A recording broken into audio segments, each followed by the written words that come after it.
means I'm probably going to be about live in a moment. Okay.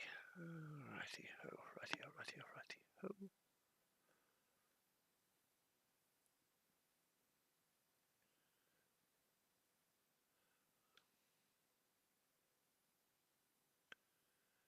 Right, okay, now I need to just check that, view my channel. I am live. Okay, good. Right, perfect.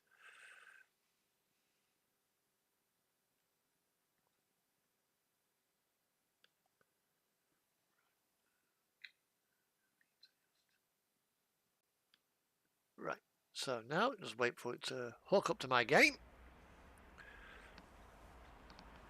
We have yes, we are back in Iceland. Everybody who's interested and follows my channel, Iceland is a favourite place of mine. Right, game is hooked up into neutral.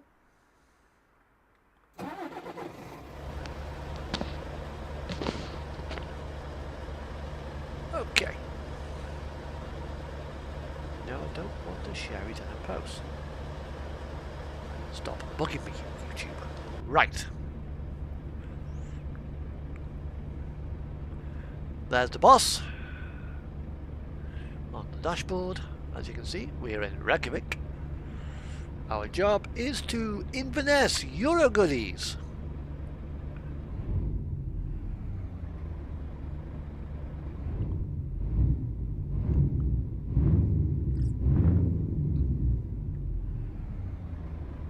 So let's rock and roll.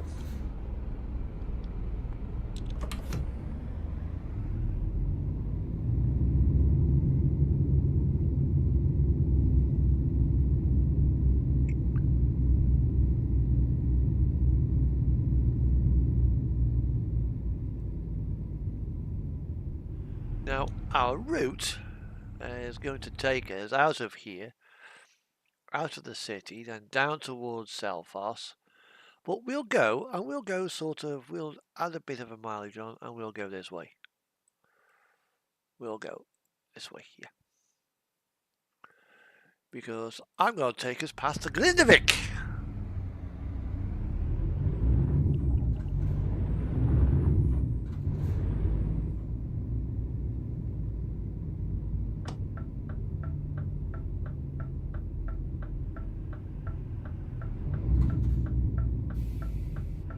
Now I was watching a video on YouTube earlier on and it was talking about the LMS 10,000 and 10,001 through the train sim. And if you think the people animations in Euro Truck as you walk down are sort of weird to say the least, you want to see the ones in Train Sim. I'm surprised you haven't got the hands going out in front of them going, brains! Brains! Just like fucking zombies.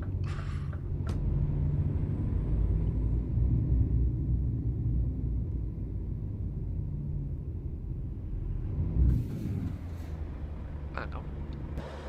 That's a dead end.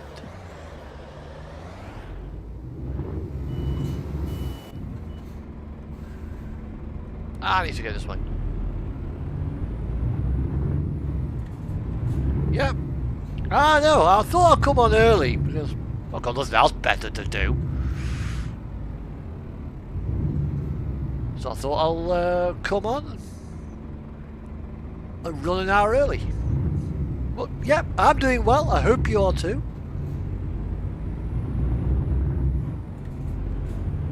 Just had my one of my 68s on the track. The one that I was surprised enough, it's just had a new motor.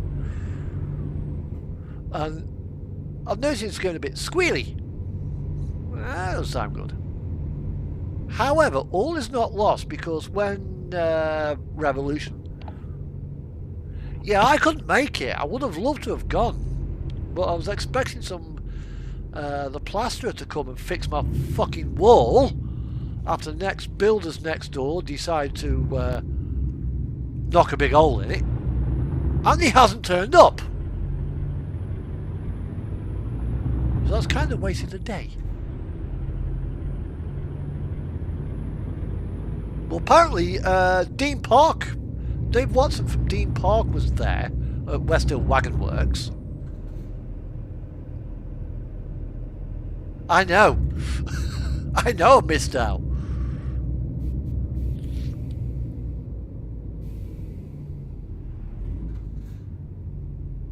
I mean, there is one option, so I can probably go tomorrow. I mean, thinking it's 4.5 hours away. It's a bit far. Well, I've got my new 158 has been returned to me by Scooney Hobbies. Whee! My 156 that has lost its didn't have the coupling because it had its coupling attached. Whee! And Daring, one of me older 68s blew a component on the motherboard. So it went back to dappling. It came back with a...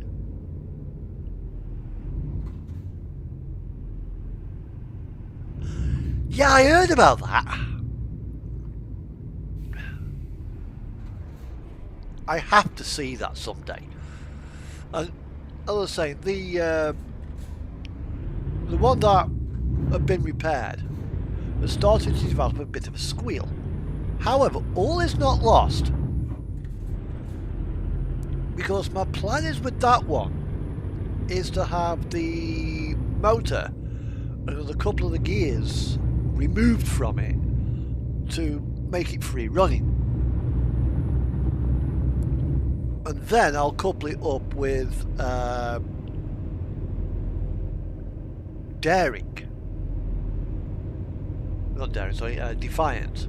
Swap the bodies and put Defiant's body on it. And I'll use them permanently coupled together as part of my nuclear train.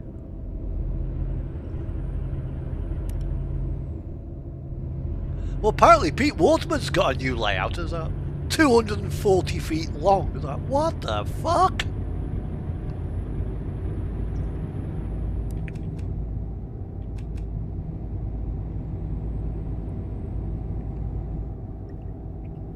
That's one hell of a layout.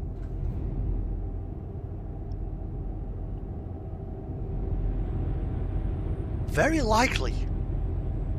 Very likely.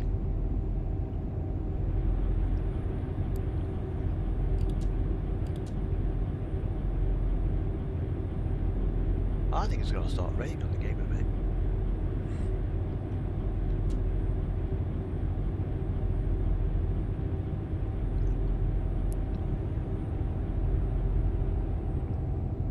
I've got some DVTs on order as well. I've got a coach coming from Rails of Sheffield. Not next week, but the week after, I've got some coaches coming from Scoonies.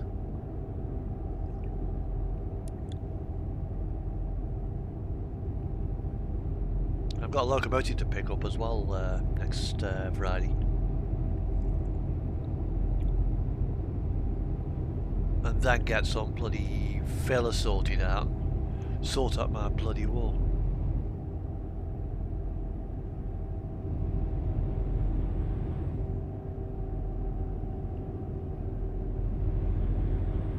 Oh, right, okay.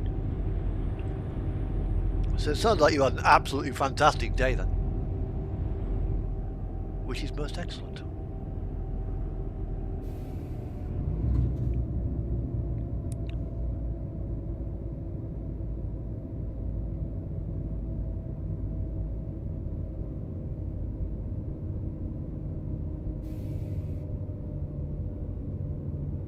Okay.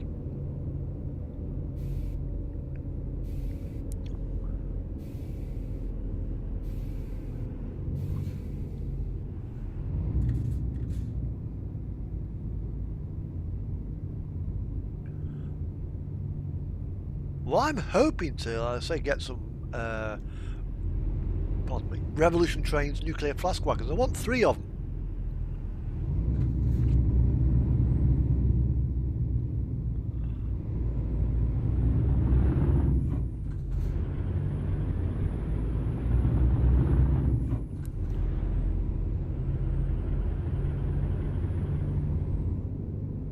But Rails of Sheffield had one, Graham Farish one, which they're sought after for some strange reason. It's like 60 quid.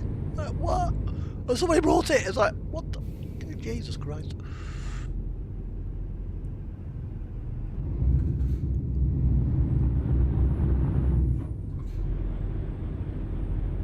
Yeah. A lot bigger than 20. And they say the hobby is dying? And shows are getting bigger? Really? Okay. That's news to me.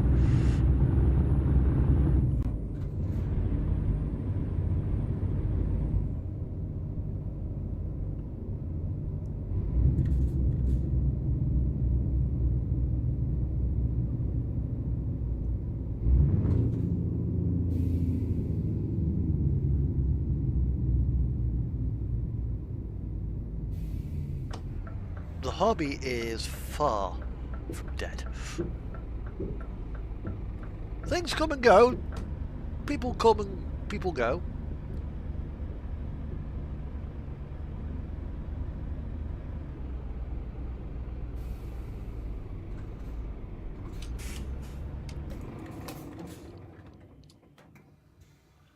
Okay, what is this? Oh. Oh. Is that the new one? I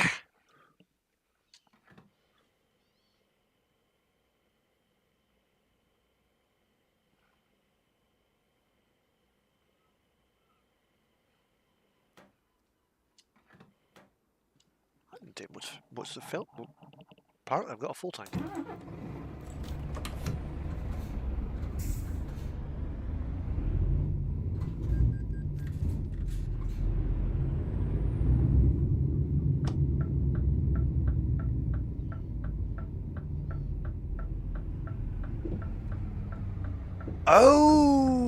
Oh, classic vintage bus. Oh, nice.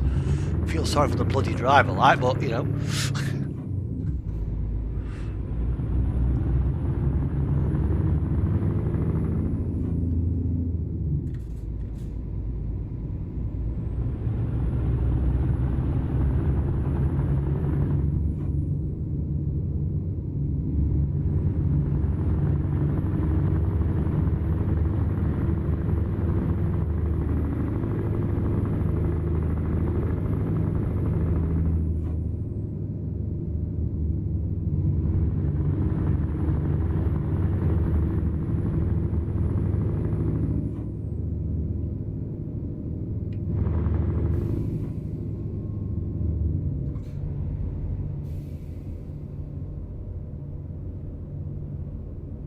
I think, gotta admit, some of the older buses really are comfy. But the ones I don't like are the ones that have the metal rail across the back of the seat.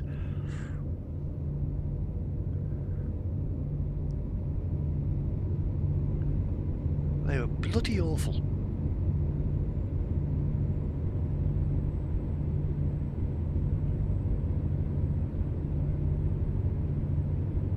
Well, I think not next month, but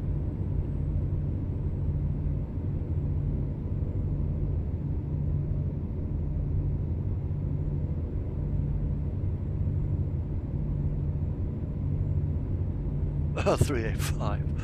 Oh God. Could have been worse. You could have been on 140. You could have been on a 142. Pacer. Ugh. Clip plop, clip plop, clip plop. Bouncy, bouncy, bouncy, bouncy, bouncy, bouncy.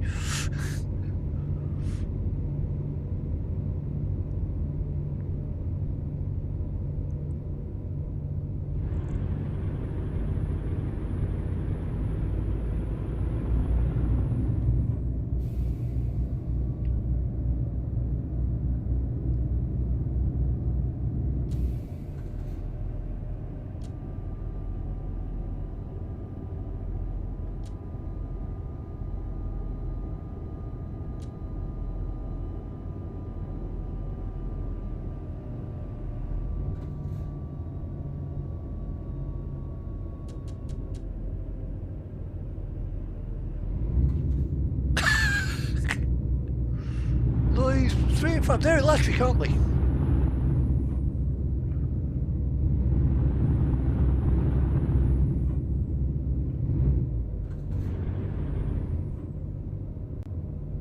I remember the 15X, you know, the 150s, 153s, 155s, 158s and the likes.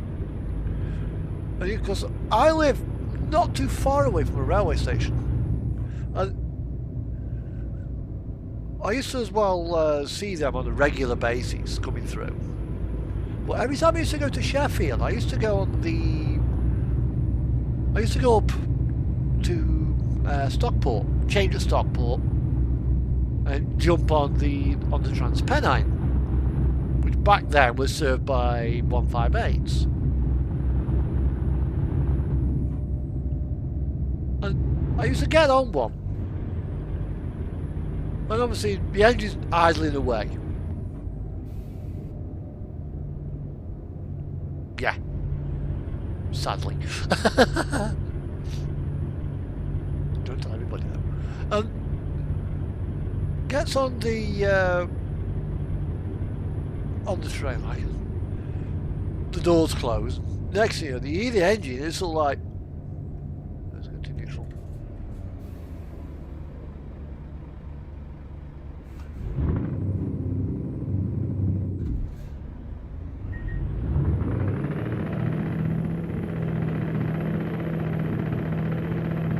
And then it'll pull away. It's rev its nuts off before slowly pulling away. Like, does it really need to rev that hard just to crawl away? Well, apparently it does.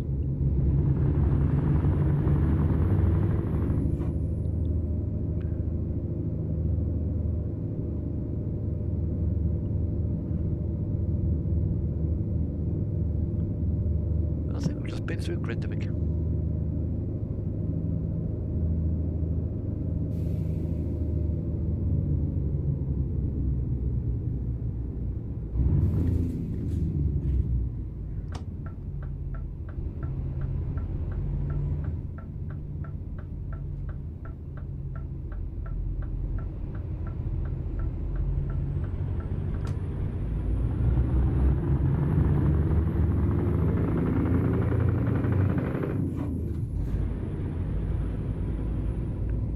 But I always used to find that especially when the train was full, it used to get quite stuffy inside.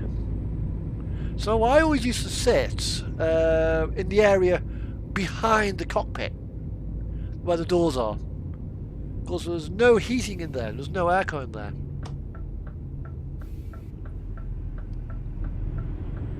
So it's always nice and cool.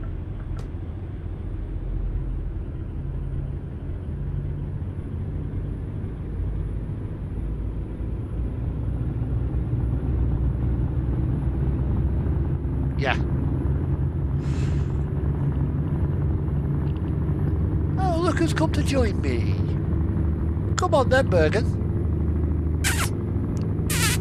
Come on.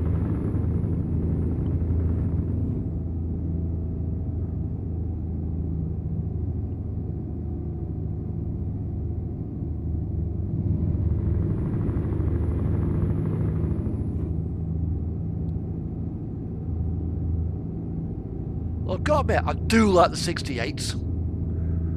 Although TransPennine have stopped using them now. Yeah, good old Bergen. She is beautiful little kitty.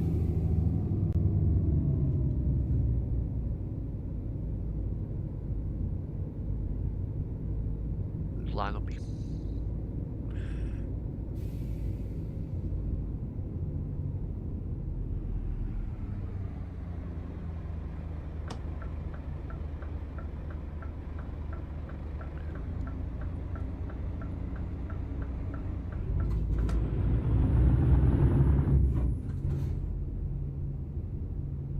I'm wondering, you know, if one, it's kind of harmonisation with what they've got, but they've probably had a lot of problem with the Mark Vs.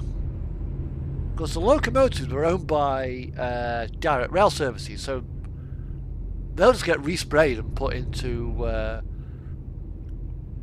services, probably hauling nuclear waste.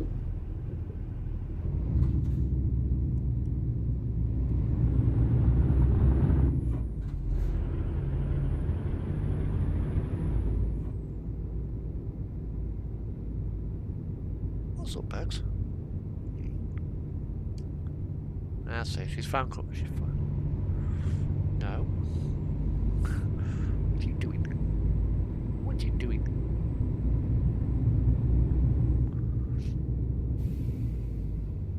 Well, I've nearly got my wall built now for part of the station. I've got to find 2 new platforms.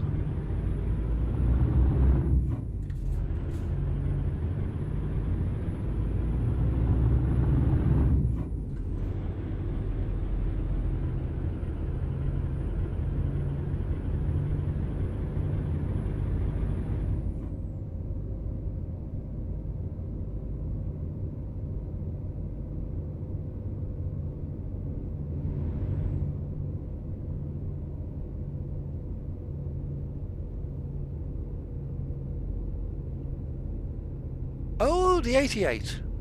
It's possible. Stick them on the 5 circular. Because he did that before with 68s. Valiant and Daring. I think it was Valiant and Daring that he had. Maybe a couple more. Oh.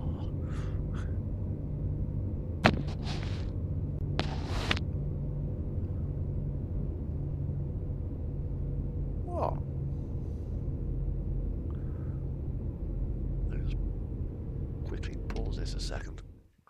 I'm going to put my webcam there. Or no, maybe there.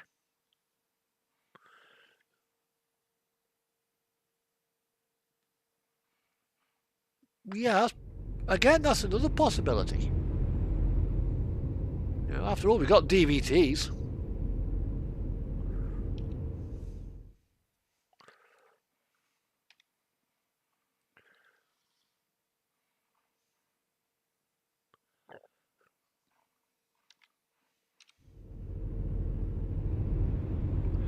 Jet, how you doing? Hope you are doing good.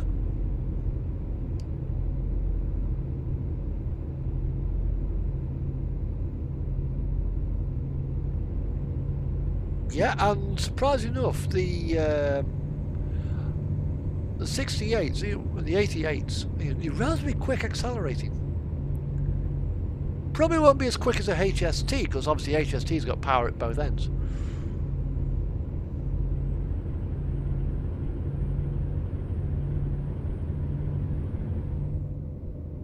I mean, you can do worse by putting a pair of 800s on there.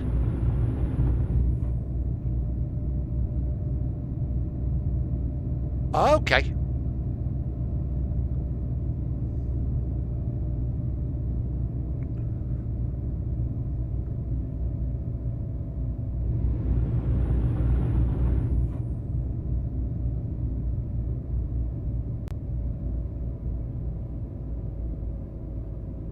We just need Rachel and life on 2 wheels now.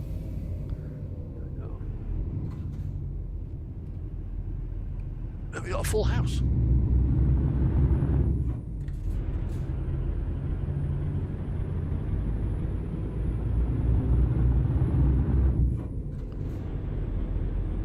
The thing is, with headphones, you don't have to make you sweat. Just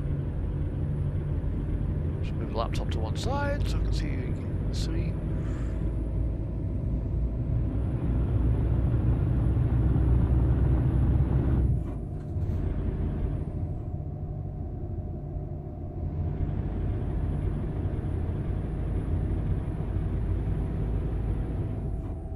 She's looking at something. What's she looking at?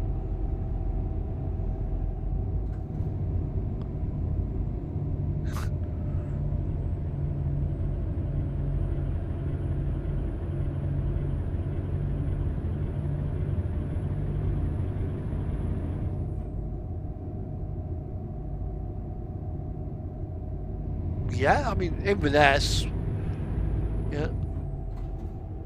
I mean, it might even be one thing as well.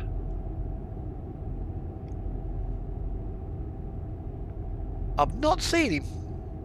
But having said that, we are early. He doesn't usually turn up till about 8:30, so...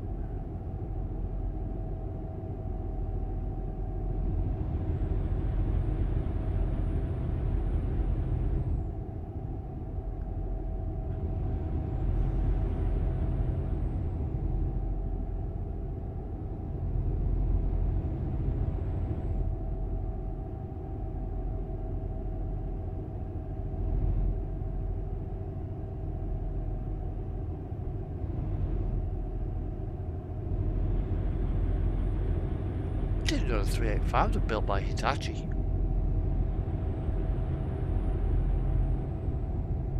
Because the Azumas seem to be doing okay with Alan ER.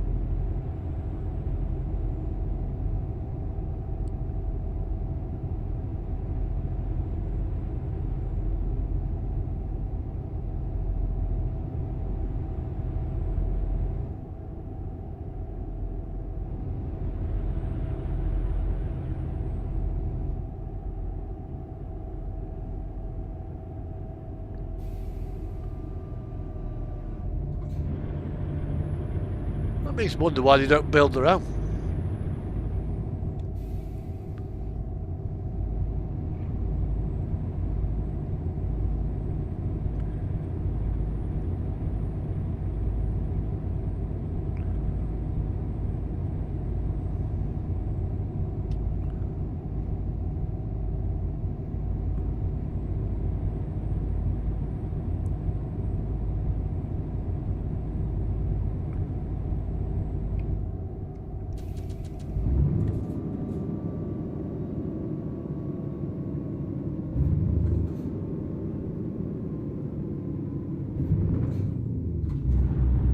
I mean, there was talk of hybridizing the Voyagers as well. Making the Voyagers bimodal.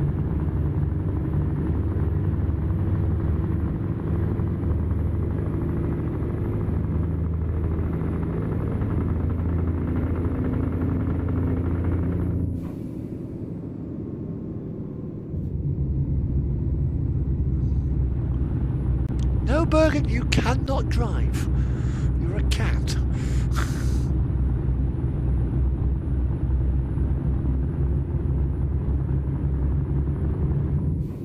Actually, I just realised now there's traffic turned on this.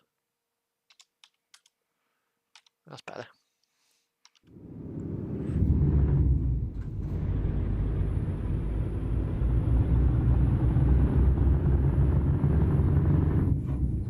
I also thought, yep.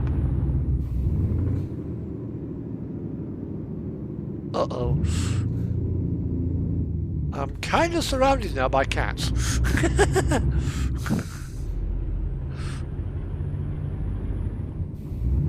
I think McDonald's run their distribution vehicles on veggie oil.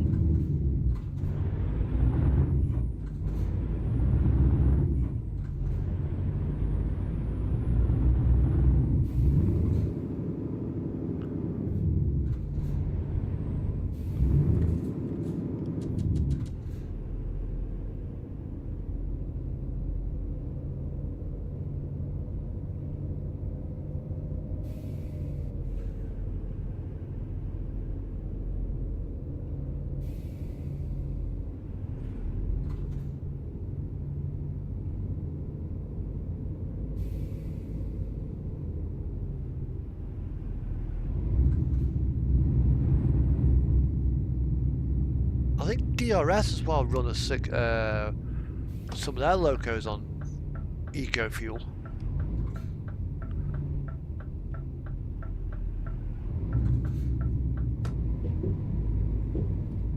Right, we'll quickly come in here. I'll go nip downstairs, grab myself a drink.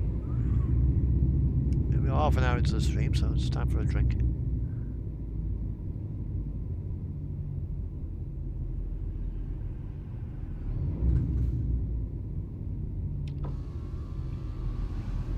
I've also as well, talking about 66s, as you know, I've got the Dapol one and the Graham Farish one. I've just ordered a new body for my Dapol.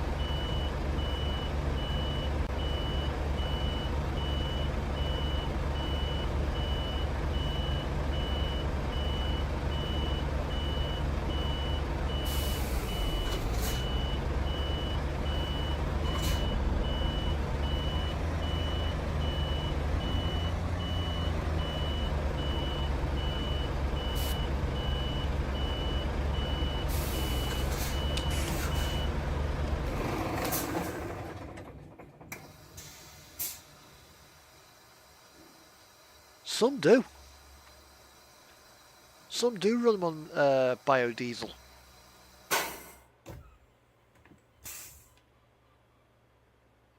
But others, like my truck at work, I can't run that on biodiesel. There's certain things in the engine that you need to change, like some of the rubber seals. So I think the biodiesel degrades them. So I've noticed on Merc Sprinters, they have a little sticker saying, "Do not run this engine on biodiesel." Yeah. Right. Whilst we're here, I'm just going to nip downstairs and grab myself something to drink.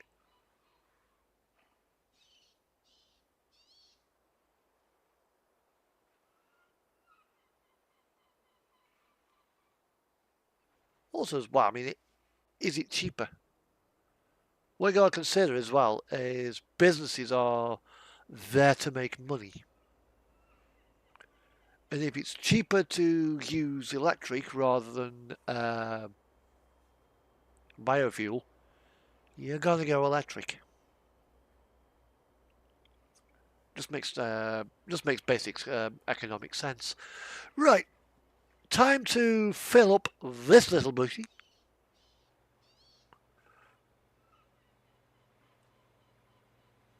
with a cup of tea. Before I go as well, Dapol.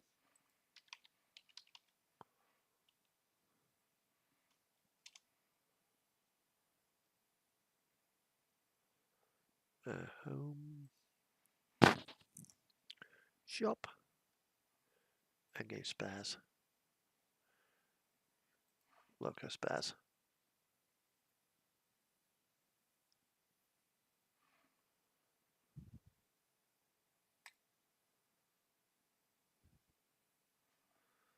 And I've just ordered this.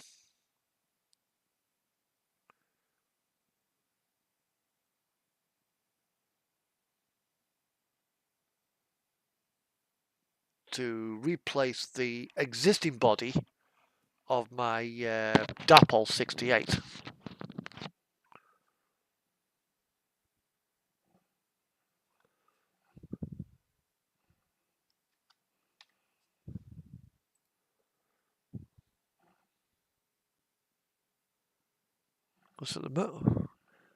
At the moment, it's in an identical livery to my my other one.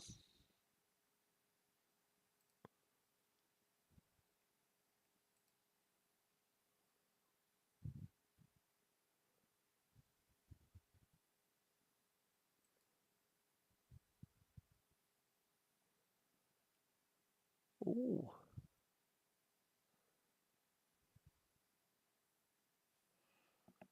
That's looking good. They've just brought out the Class 87. Well, it's not due out yet, but...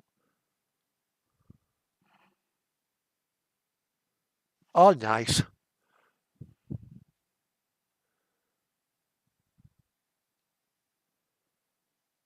I'm going to be looking at getting maybe at least one Class 87. Might get 87006 actually because it's a large logo. Or maybe Royal Sovereign, because that's in Caledonian colours.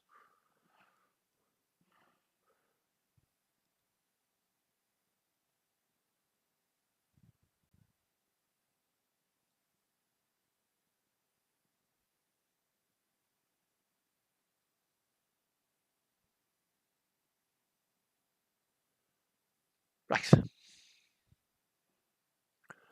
Close that down. Close that down. Jump back into the game. And I'll nip downstairs now and get myself a cup of tea. I'll be gone for about 5 minutes or so. So don't go anywhere. I'll see you in a minute.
I'm back.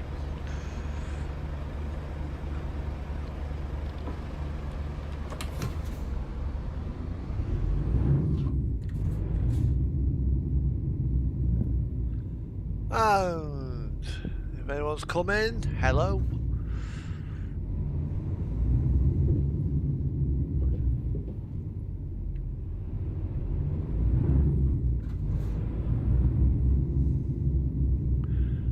God, that is a zombie skulk, isn't it? I mean, come on. Brains.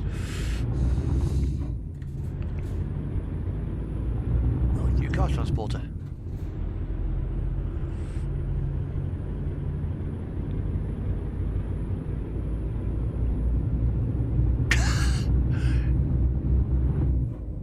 I'm at a delivery point, and you load me up with, I'm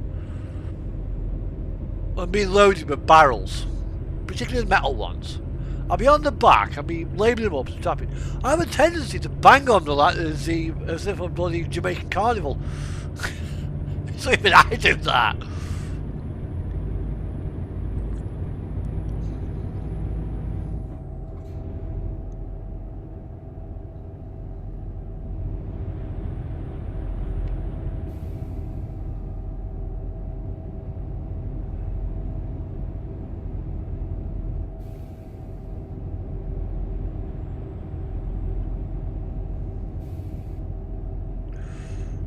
Quite often though, they're out of tune.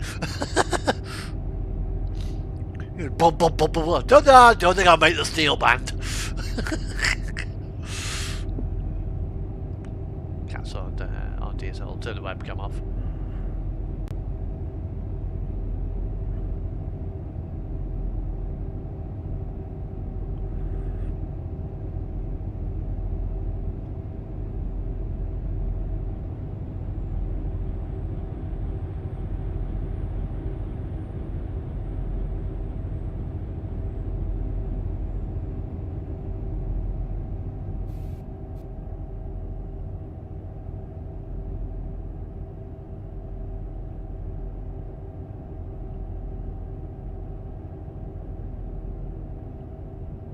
Okay.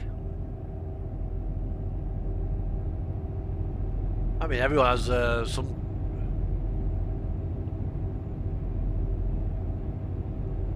Oh dear.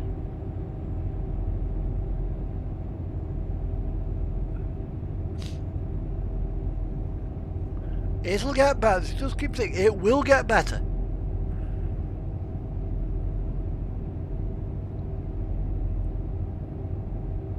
It has to get better.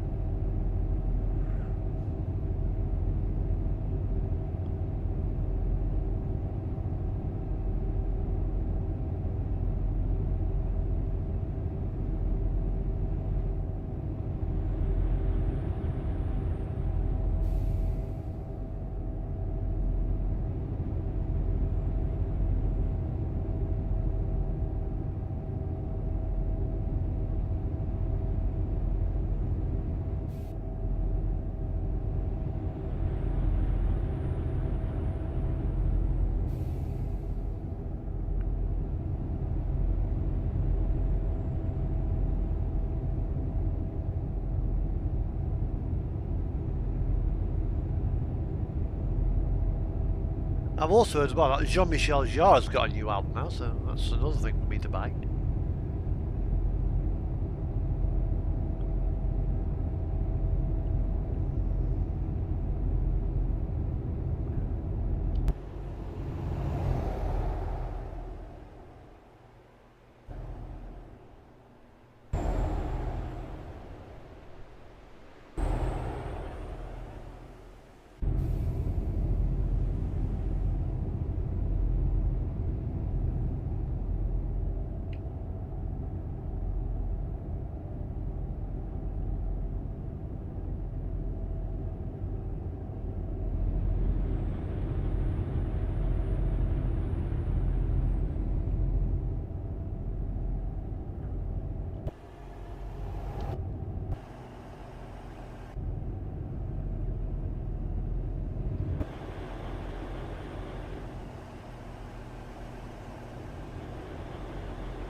And one of the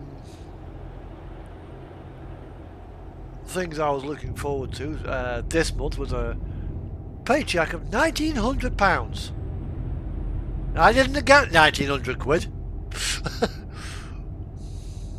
I got a little bit more than that. Oh, looks at me blue paper like 24. Okay, that means I can buy trains.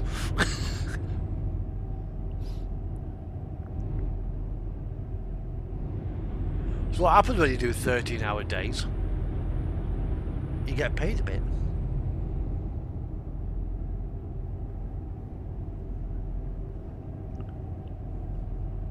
Yeah, it was a case of, oh yeah, I actually got paid £500 more than I was expecting.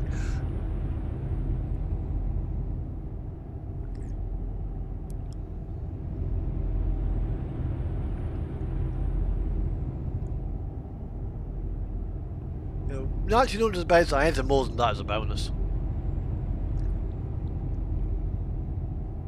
But in 4 weeks' time, I think I've booked a week off.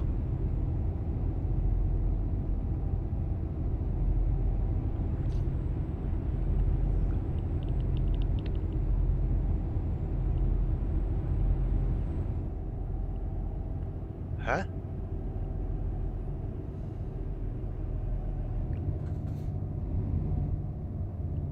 What?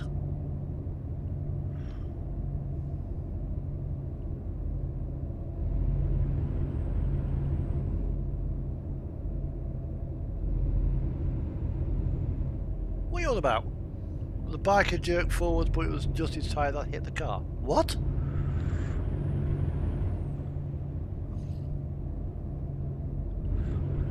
You've lost me.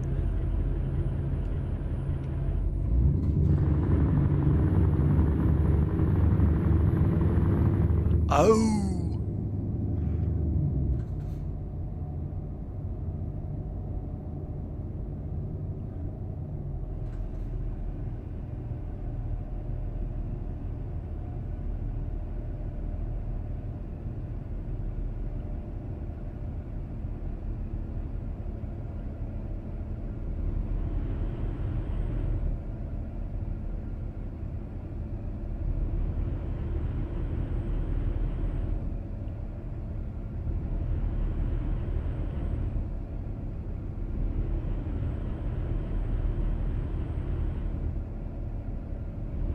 And I think it's a bit awkward to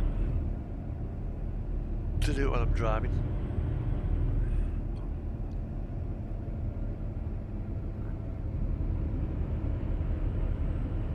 I mean, these last few days as well, it's been cold and damp. My hip's been not painful, but annoying. Just naggy.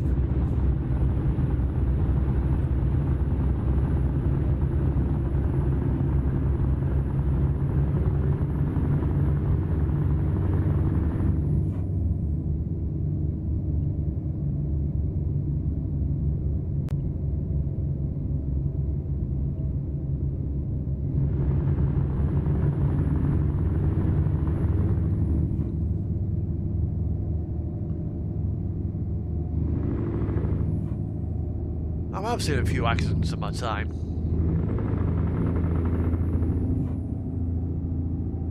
I mean, some like, how the hell did you not see that truck?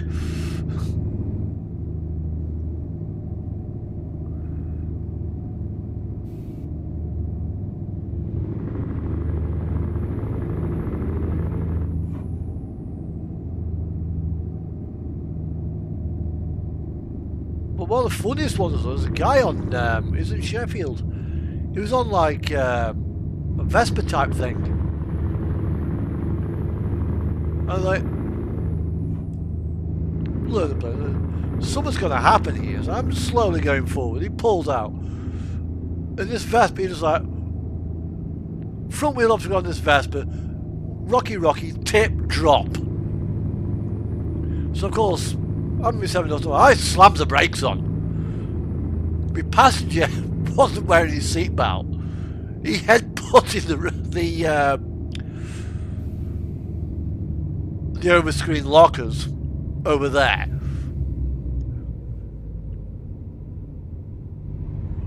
The van behind me nearly hit me. I gets out. This scooter's like, I don't know what happened. That's all right.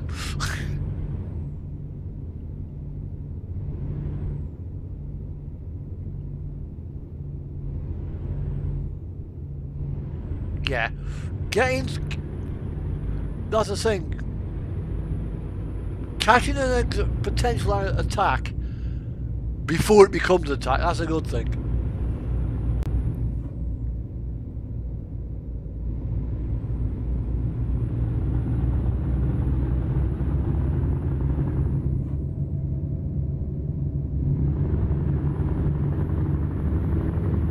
want my days to be as stress-free as possible. Why the hell did I become a truck driver?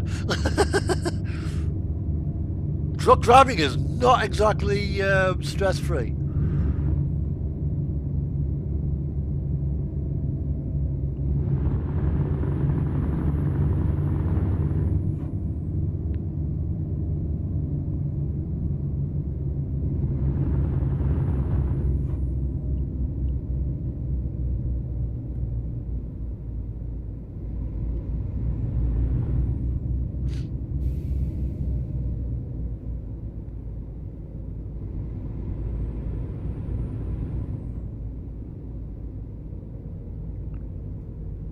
Then you see these ones that...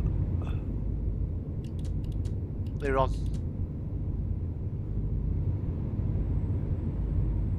Yep, they're on.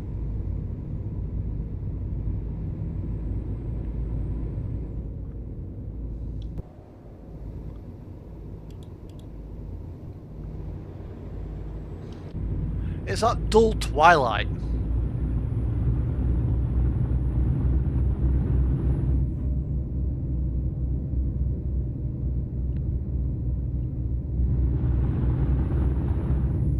I mean, that's off. That's stage 1. That's stage 2. So you're on.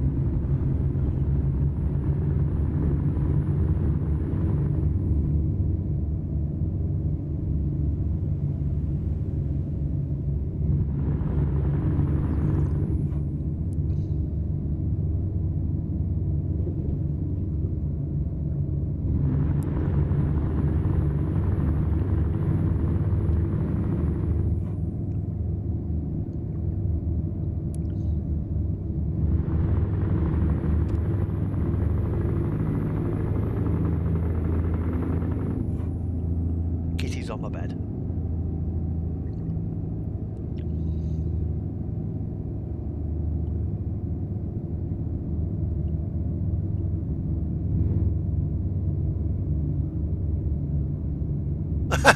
Yeah.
Okay.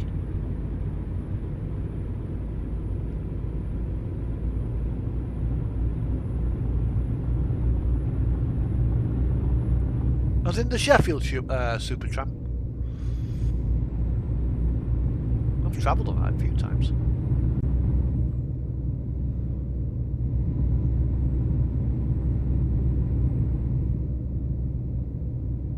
I was in the Manchester ones owned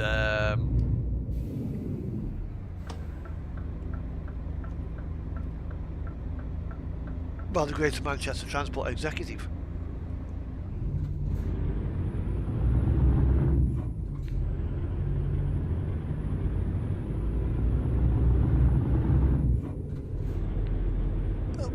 Probably good for it, actually. It's state-owned.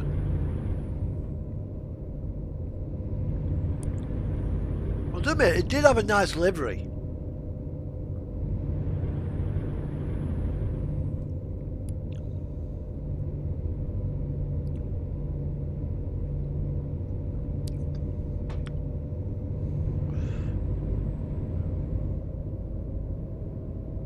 Very good. Lie down.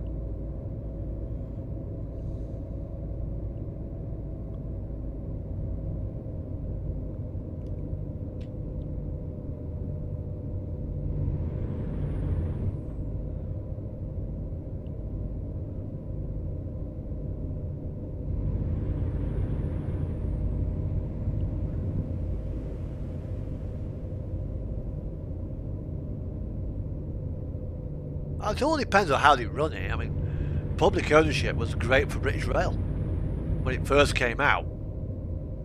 When they did the initial nationalisation.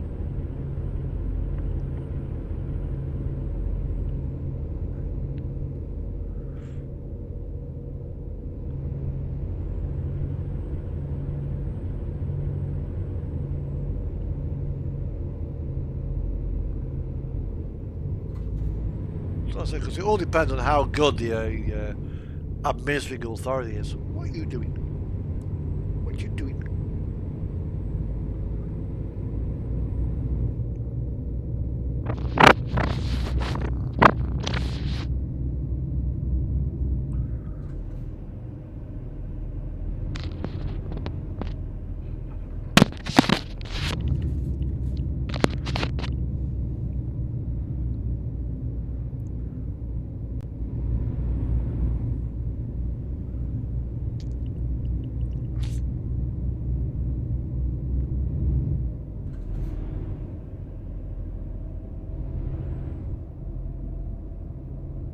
I mean, SNCF, I mean, that's publicly owned.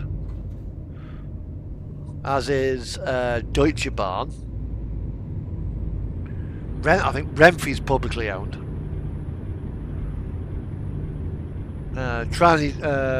Italian Railways are state owned. You just look at them.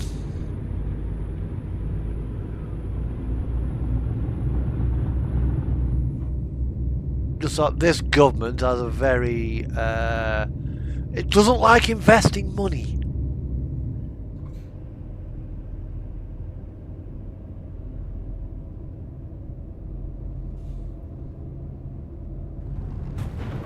Burgers, what are you doing? What are you doing? Trying to watch this bloody cat and watch where I'm going.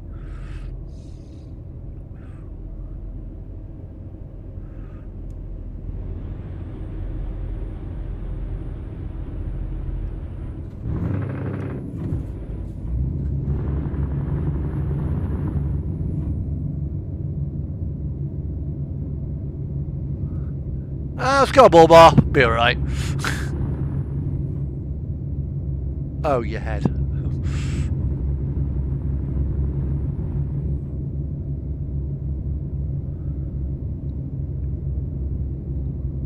Well, so we'll be stopping about 10-15 minutes anyway to take a quick rest break. And I'll be at the ferry terminal.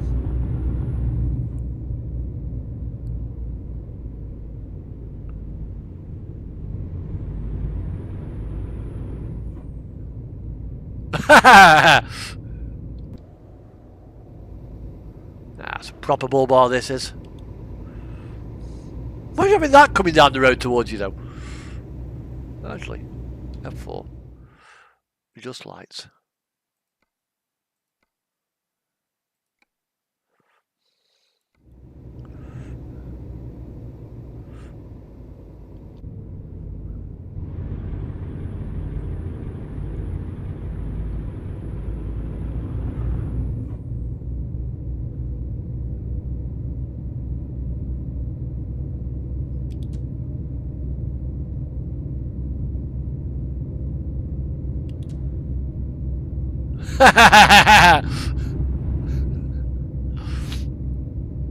Oh, they're good. These LED spotlights are bloody brilliant.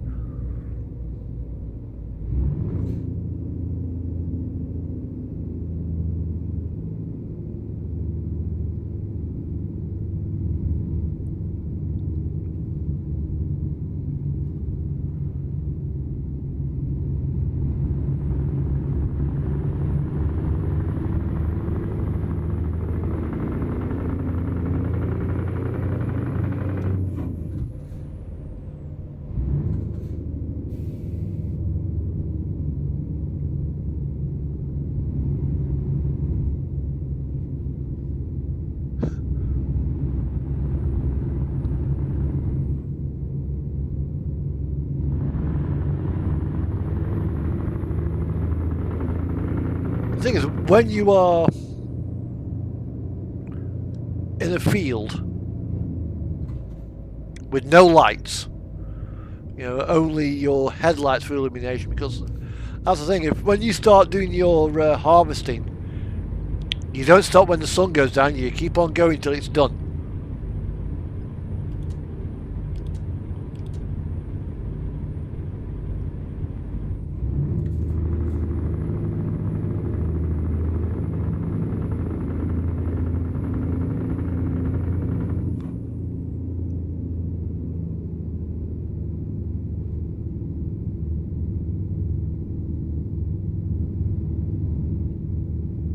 Good idea. Enjoy yourself.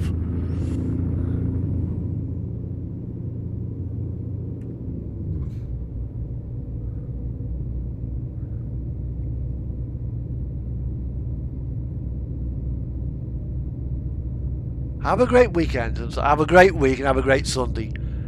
And hopefully next week will be absolutely fantastic for you.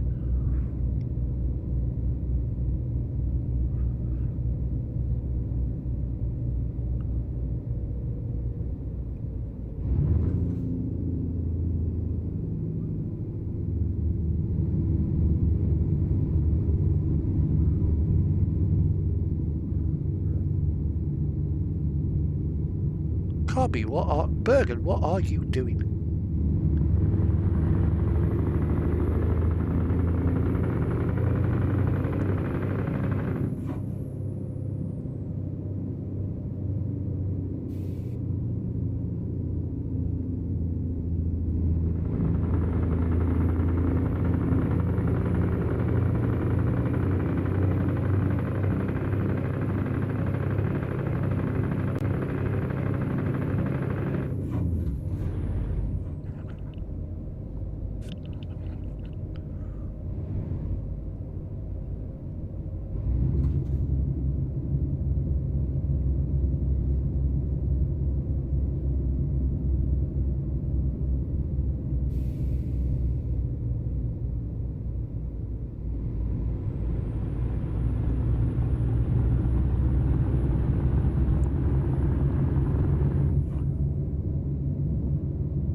That's my fingers.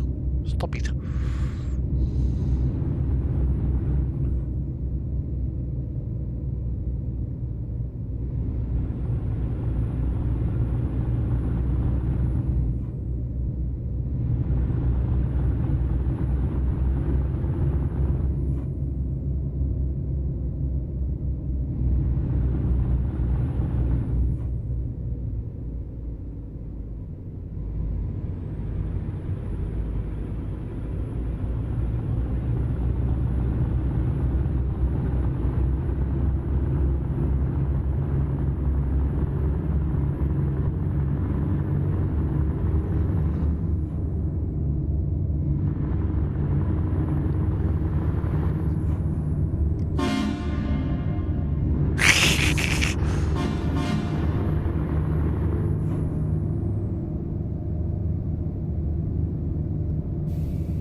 Okay, I'll lean over to scratch my feet and push the cat onto the horn.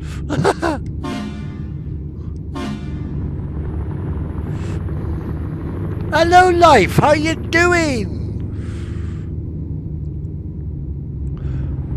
You've just missed Supertram.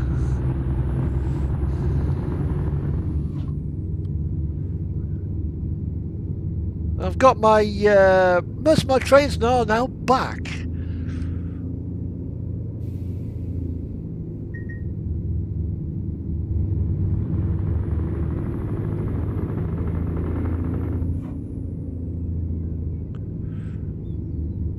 I say we just begin to wonder where you were.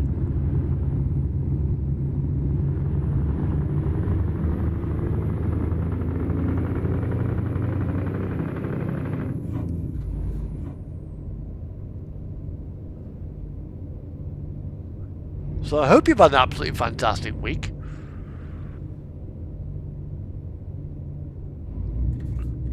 Good, good, good.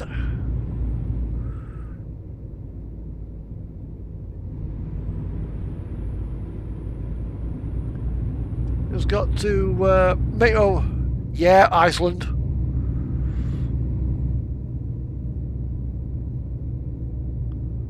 We're heading to Inverness as well.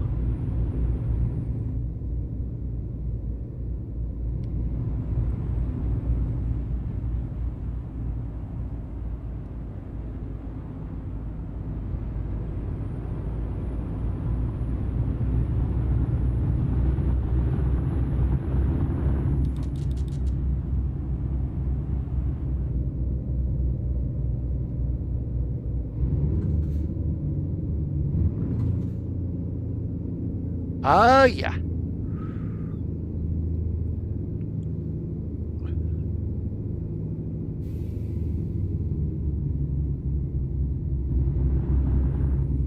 It's one of the best model places on Pro Mods, actually, I think.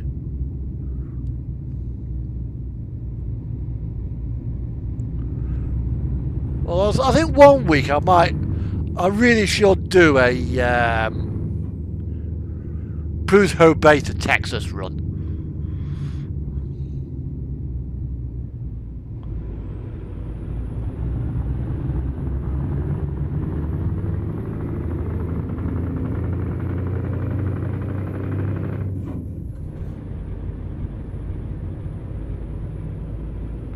Oh, that would be nice.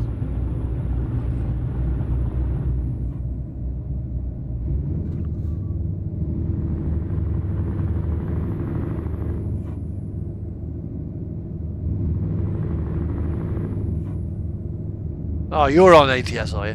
Okay. I'm surprised you don't stream it.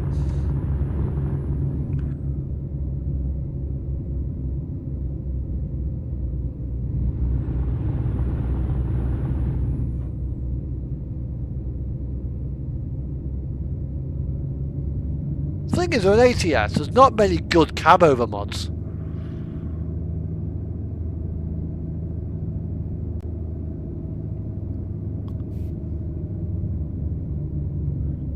Which is a bit of a, which for me is a bit of a problem.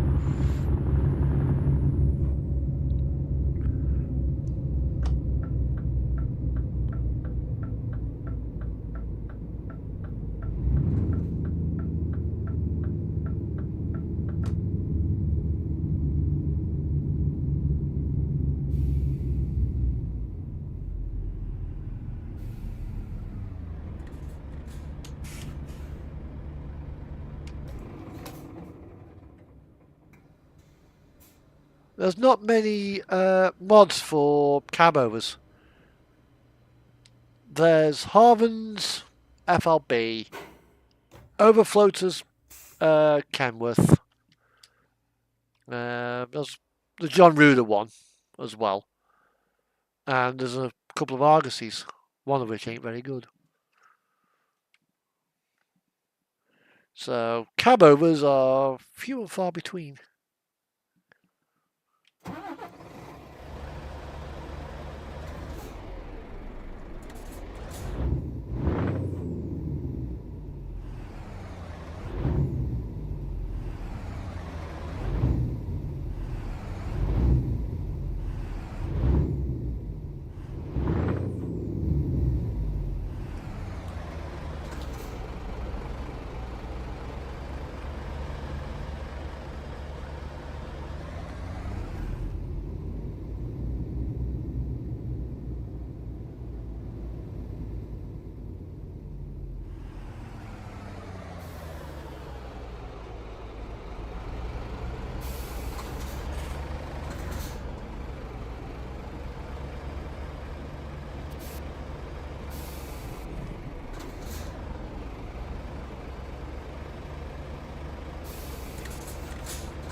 Right.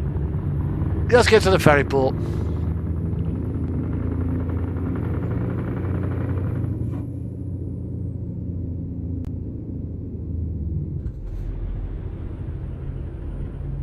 I mean, one of my favourite mods for ATS is the T610, but you need to use a fix for it now because it's so old. It's 139 mod, so unless you use a fix.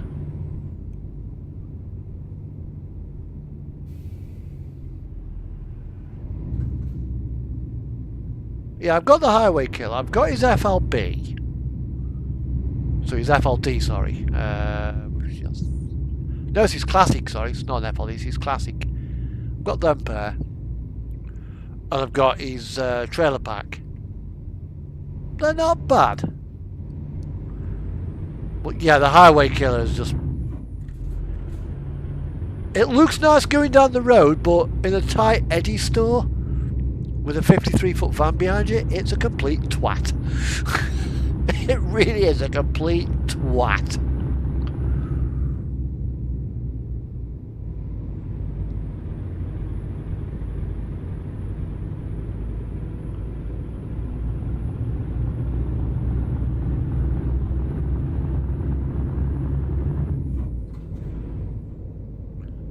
The Cobra? What the hell's that?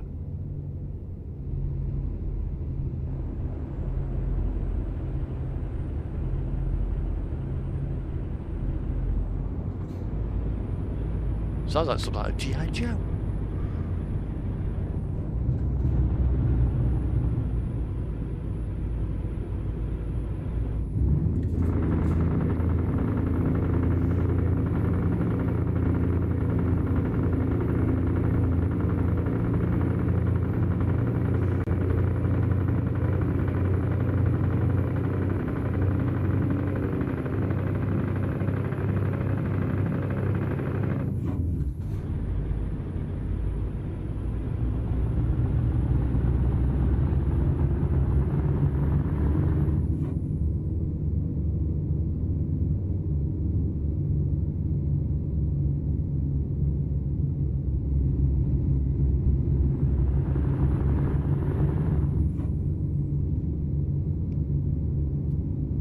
No, I've not got his Peterbilt.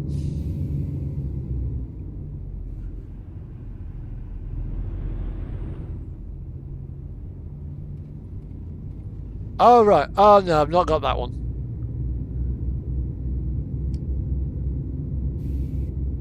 It's on my wish list. I do plan on getting it at some stage.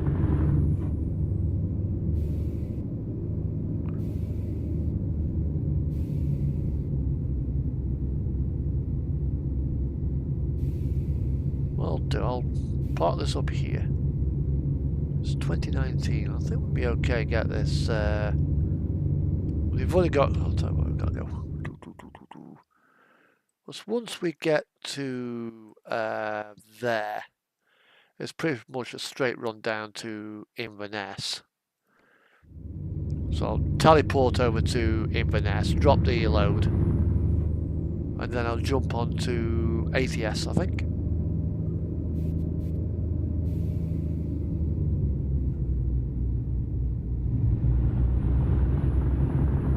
Get the 610 out. Because out of all the mods I've ever driven, I've always seemed to have gone back to the 610. Despite the fact that it's so fucking basic nowadays.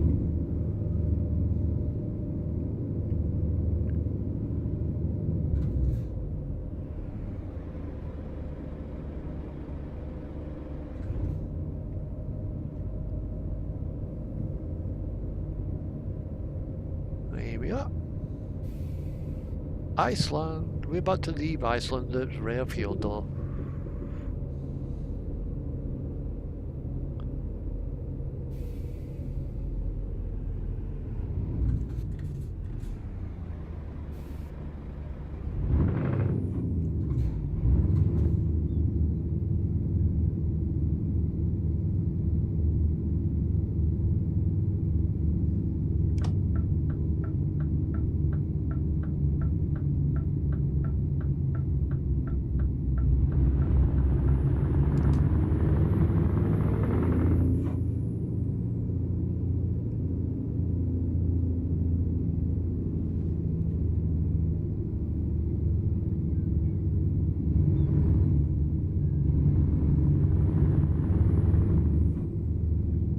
Yeah, the cabos really are small. Small inside as well.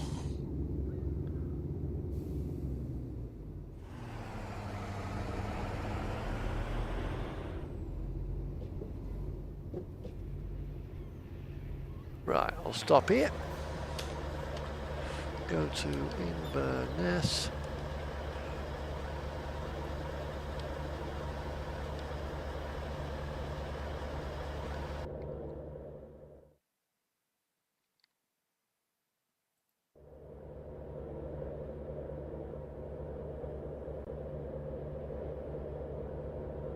Right, it's going to Eurogoodies, I believe. There we are.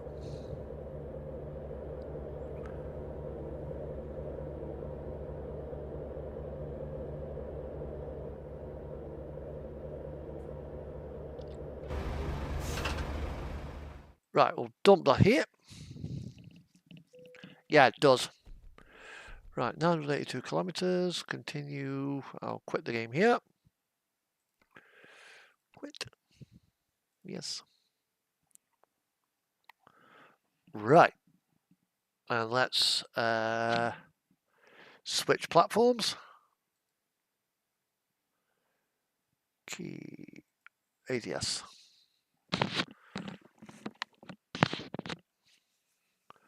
I don't know what status I am in ATS or where I've parked up or what have you.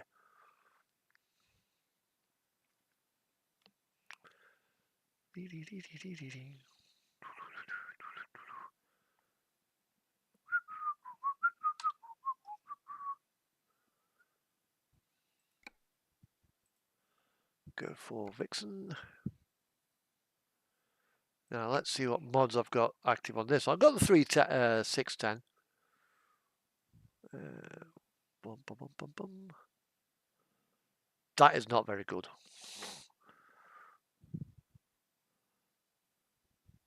That doesn't work. So I need to take those out.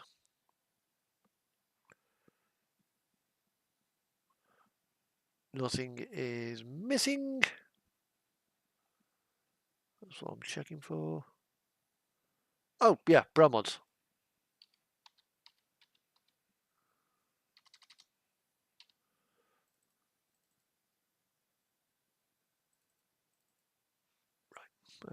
Okay. So send that down there. And Canada definitions, that can go down there. Map goes on there. Models and assets.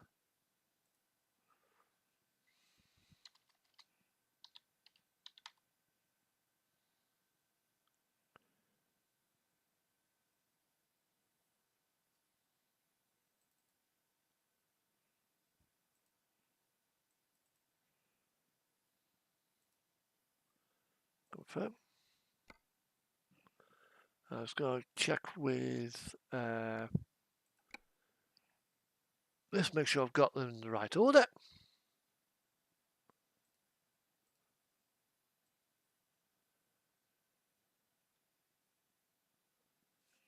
Okie dokie. I don't need the def file. Right, okay.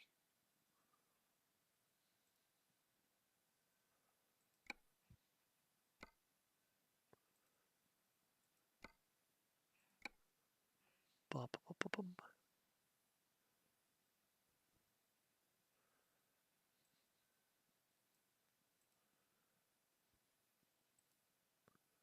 That can go there. That can go there, and this can go to there. Confirm.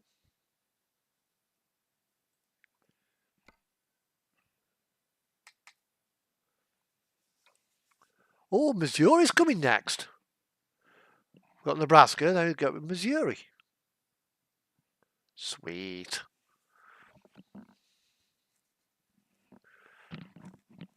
Now I think they'll be moving up, so let's have a look. Game will probably take forever to load up right now.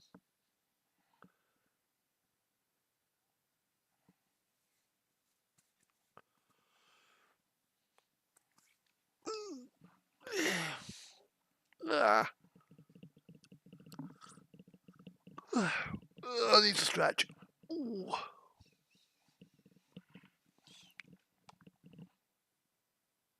Right, I'm going to say with me models trains as well. One of my 68s has developed a squeak in the drivetrain. However, I'm not overly worried about that because Revolution trains are going to be bringing out some nuclear flask wagons, £30 a pop. I'm planning on getting 3 of them, which means that the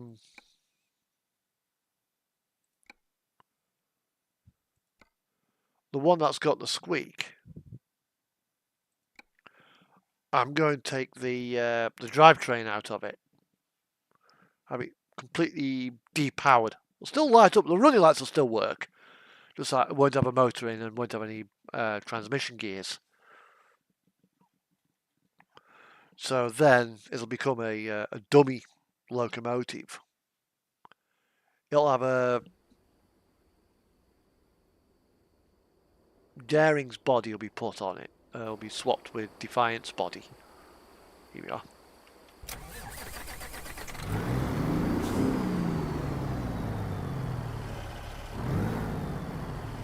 Right, let's see where we are. Well, this is a beautiful truck to drive. Reaper Triple. Yes. I fucked around with a couple of mods to... Is it legal in California? Is it fuckers like?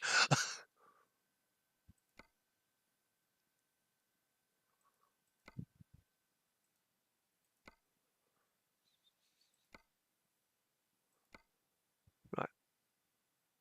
Use. Right. So now I've got my trailers. Let's see what we've got. Let's see what we've got.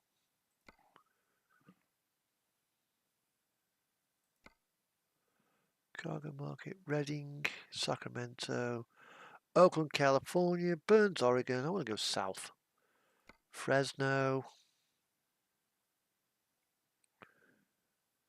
Nevada. Let's go across. Barstow, California. Show Low, Arizona. Wyoming, Wichita Falls, Texas. That's Farmington, New Mexico. Tulsa, Oklahoma. Yeah, we got in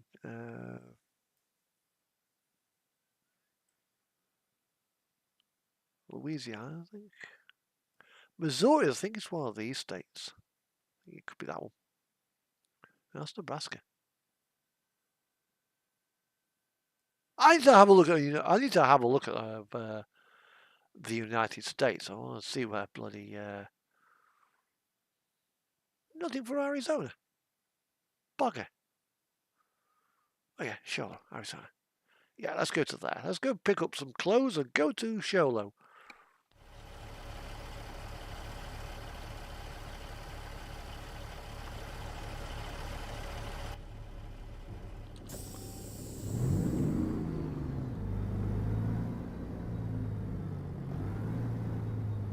See how much fuel I've got. 3/4 of a tank. That's enough to, with this truck, that's enough to get to the moon and back.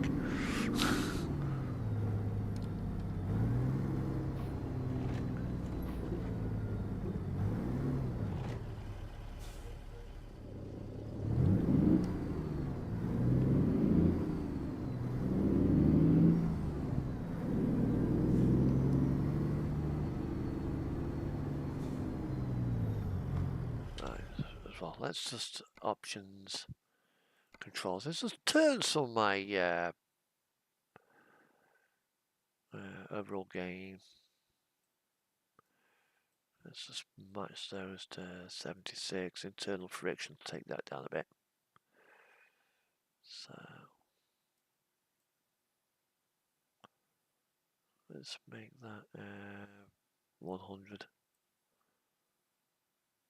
About there.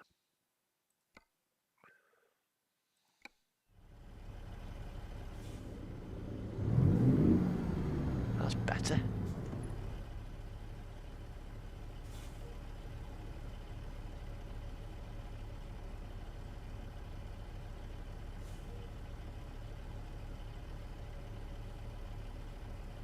God, these lights. Change, you motherfuckers.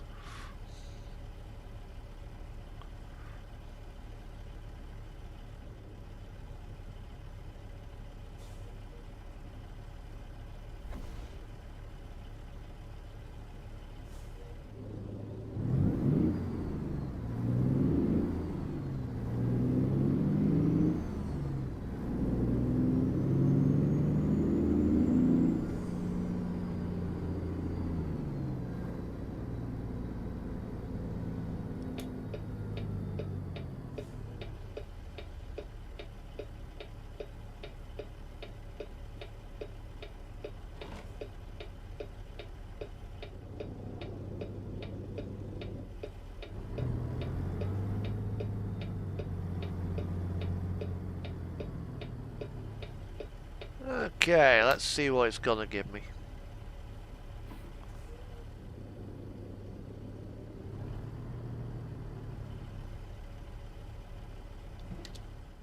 Right, okay, we are there.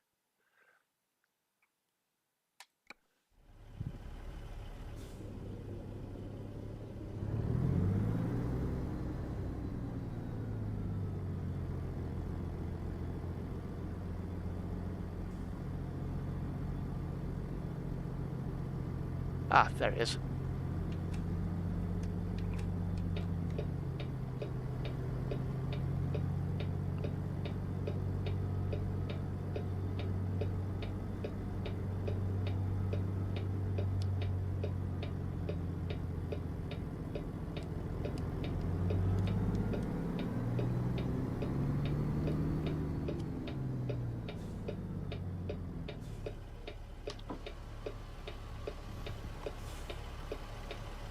What am I driving?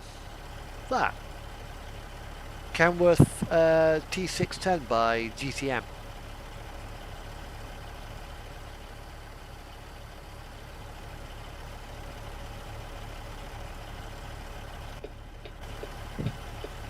It's about, I think she's about a 3-year-old mod.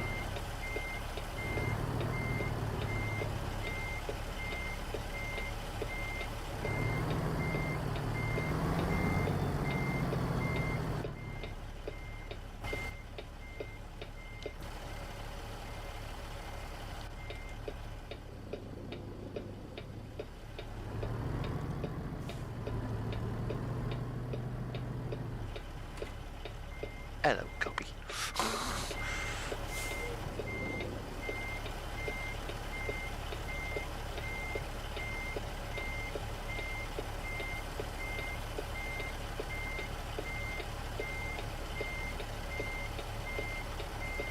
This has got to be an awkward blindside pickup, I think.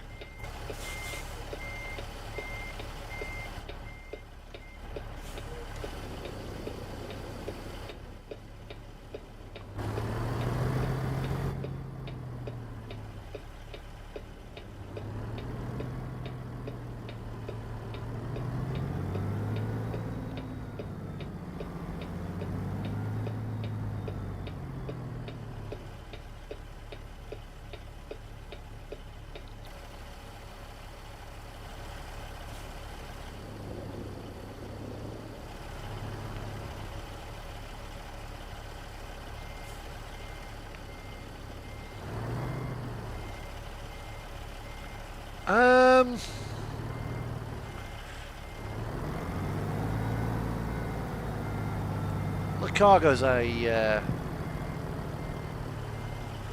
different, let's say.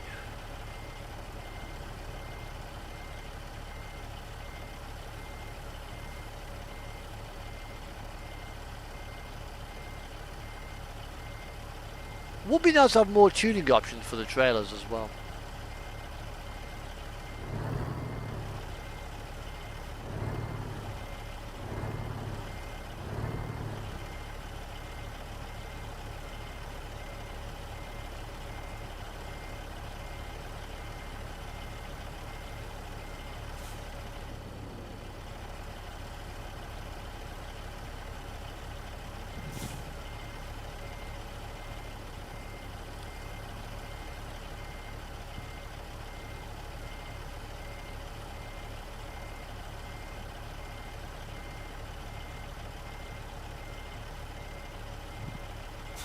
No, there isn't.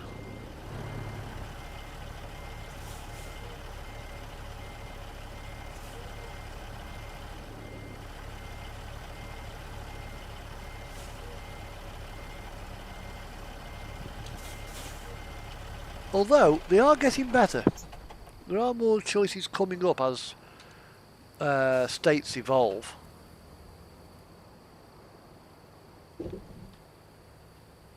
Oh, look who's on my lap. Look who's on my lap.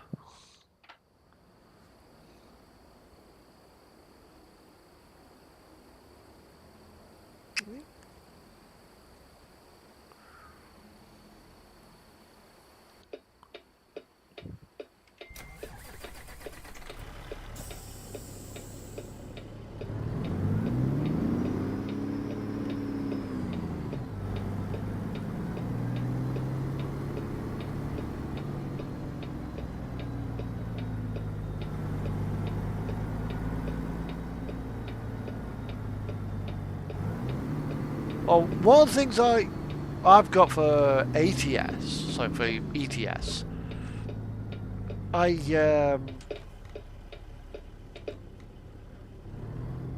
took all the cargo definitions off the base file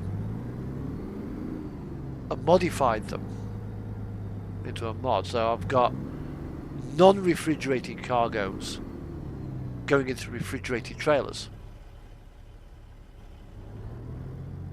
which kind of give me a little bit more variety.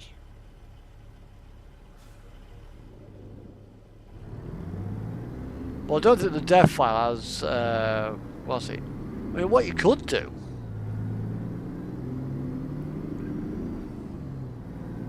is take the cargo manifest of Eurotruck and try and work it into a mod for ATS.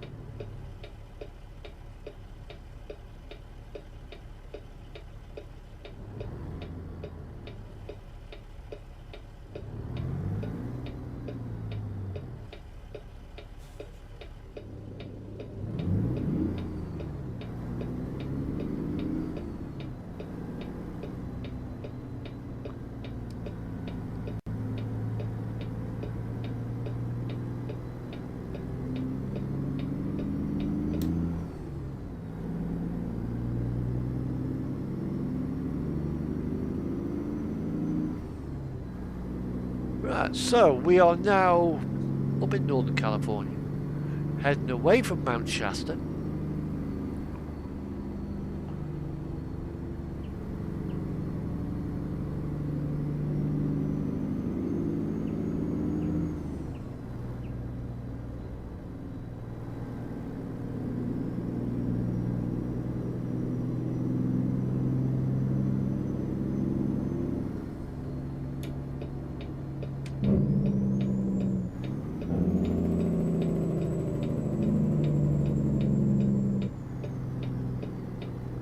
Yeah, John Ruder's Reefer, that is nice. That's what I've got here. Your container mod, is that Arnux containers?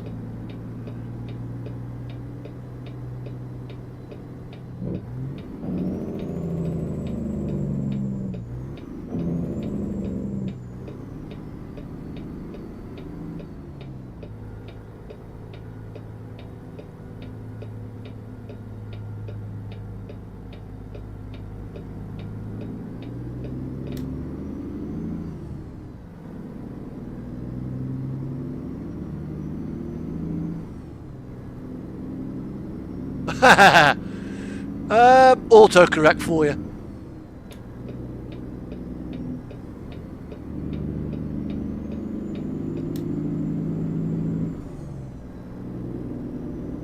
Right, we're on, I think it's I-5 now.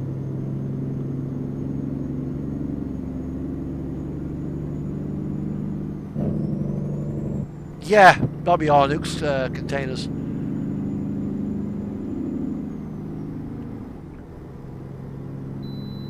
I got the bypass.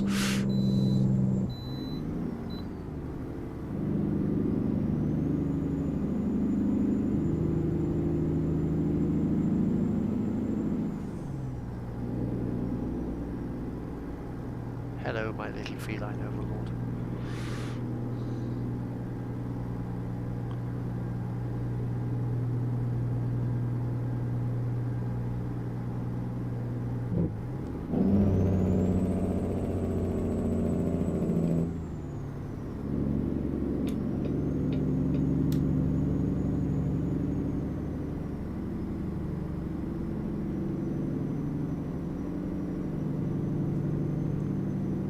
Speaking of Arnuk's containers, here's one there with the small tech part, as I've renamed it.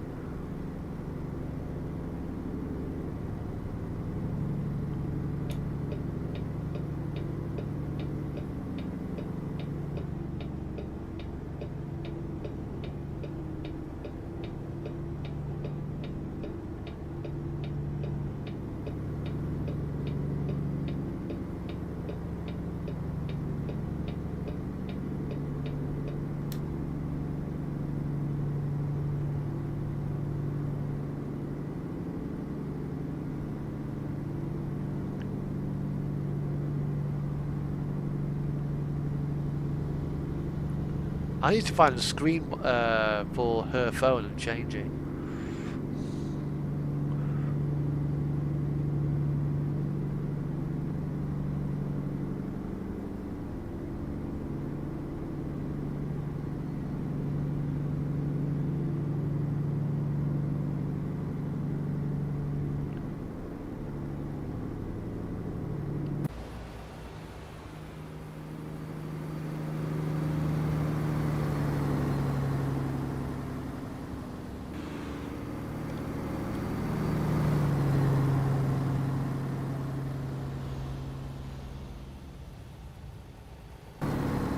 I mean, all this 610 is just a glorified T680.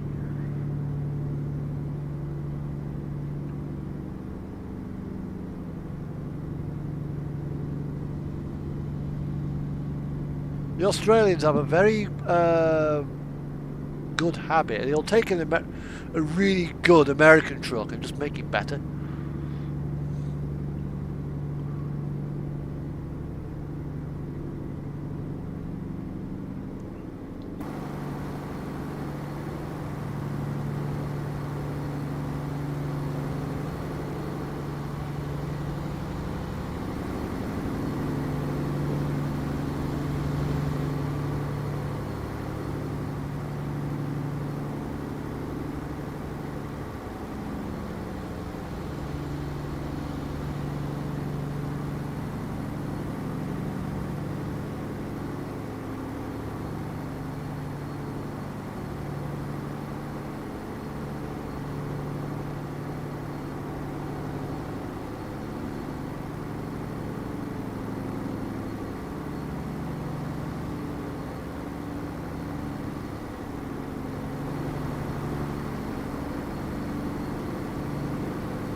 Yep. I've got his main pack actually of trailers. I've not got his European one.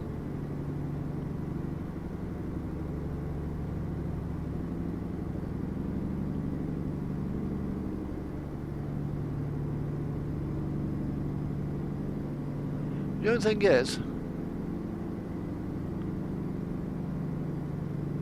there is a bit of an issue with it.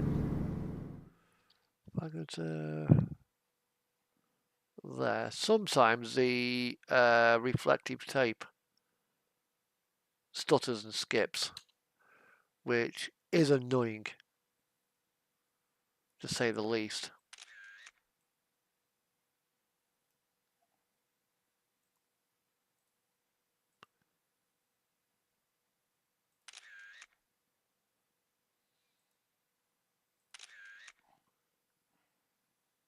As you can see how it flutters and ripples.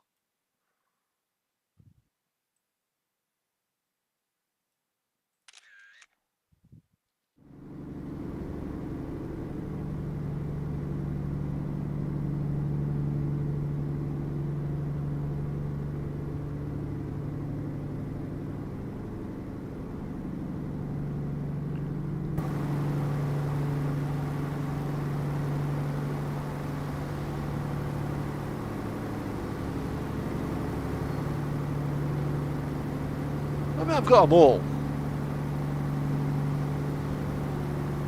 But what I've done with his flatbed, not his flatbed, sorry, his lowboy, I've given it steered axles. Fuck, it's manoeuvrable.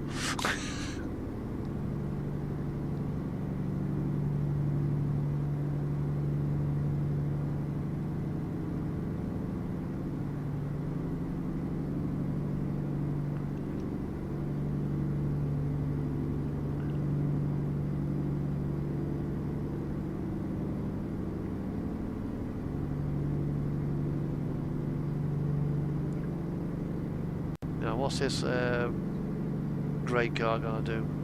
Ah, it's going down there.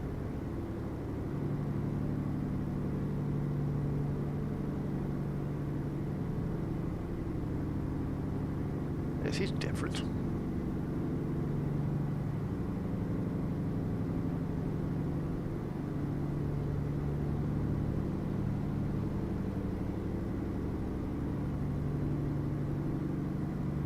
Oh, this is San Francisco. This fucking changed, this has.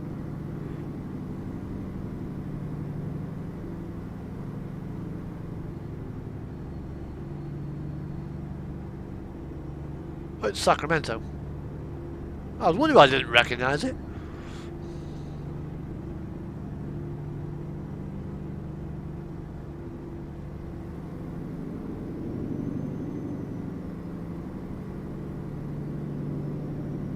Let's wake up the... I'm wondering if I can go...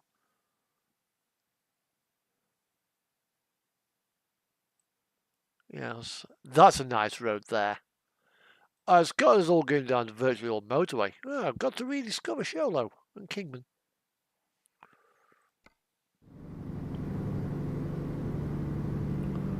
Although, I'm wondering if maybe I should go down here. Go down there. Through Fresno, that road there. It looks a nice road to go down. But one of these roads...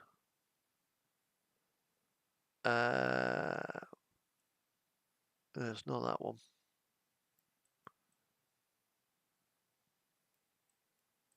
I think it might actually be this road here. Oh, hi Ollie, how you doing? How you doing? Hope you are well. As I've jumped on for the second half of the stream, I've jumped on to ATS for a bit.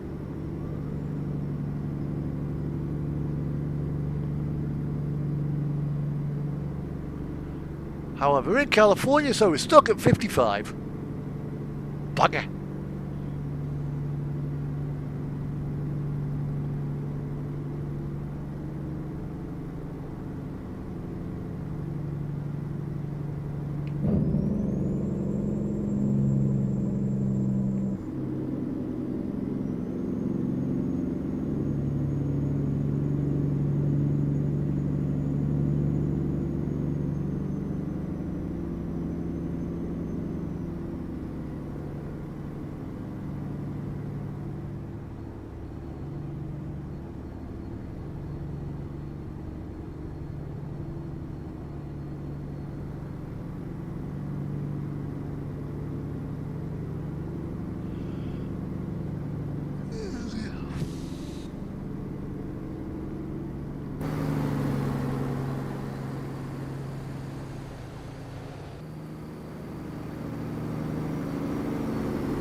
Good job I'm not driving a rock.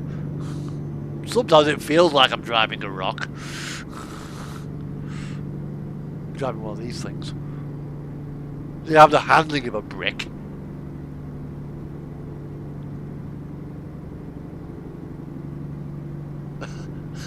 Yeah. Mind you, again, he does. That's him. That's how he drives. I suppose it's his way of escaping from the drudgery of a 55-mile-an-hour speed limiter in a DHL truck.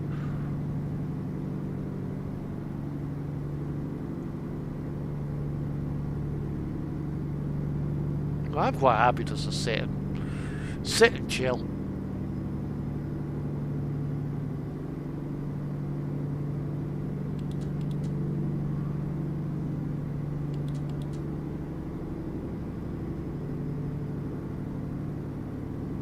If he wants to leave me and he does, yeah, he's fine to do so. I don't mind.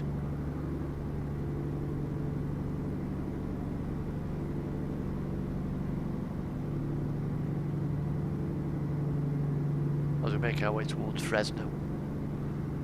Eventually we'll be at Show Low.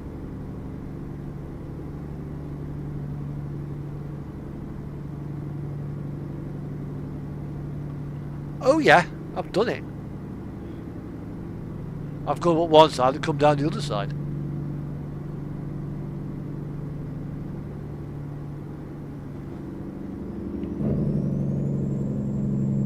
know, the Ballingham Mountain Trail, yeah.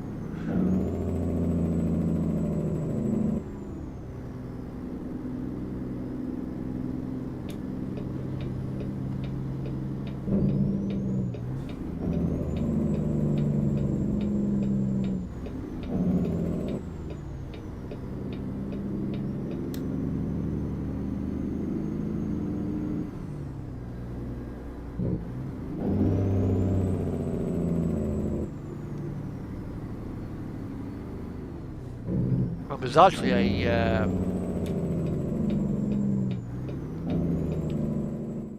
if you go up to where are we?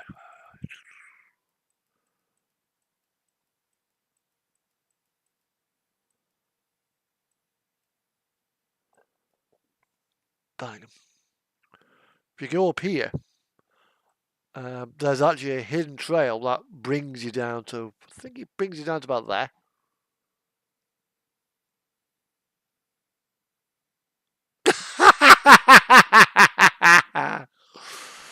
Okay.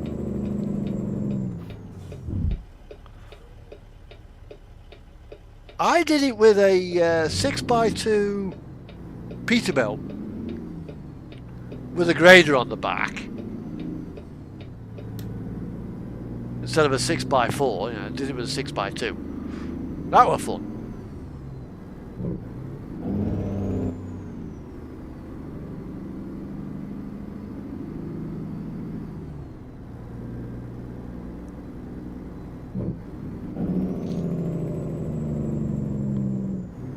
I've done it with one of these with a set of doubles on the back.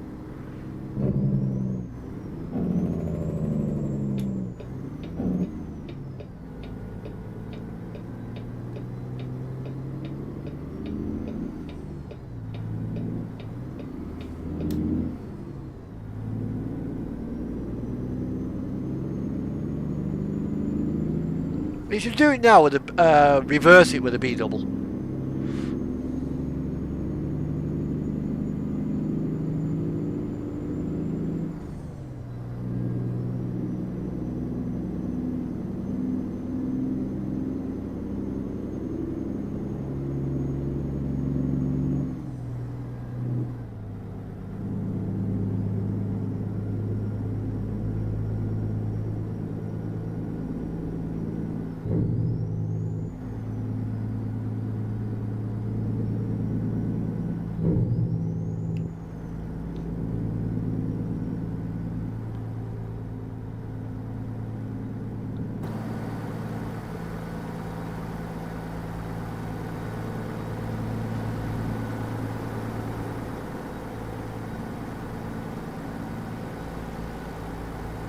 And that's a thing of beauty.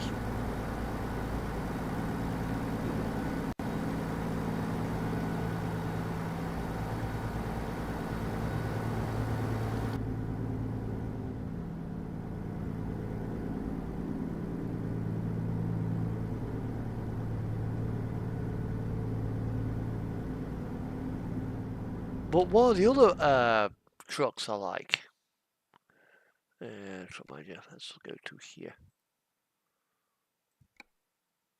is this. The new 680. Although this is running a mod to remove all the flow below bollocks.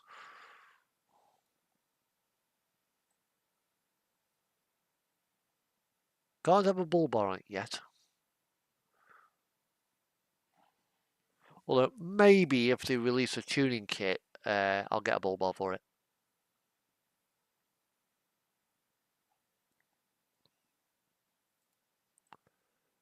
Well, that is a nice piece of kit. It's just missing a sun visor.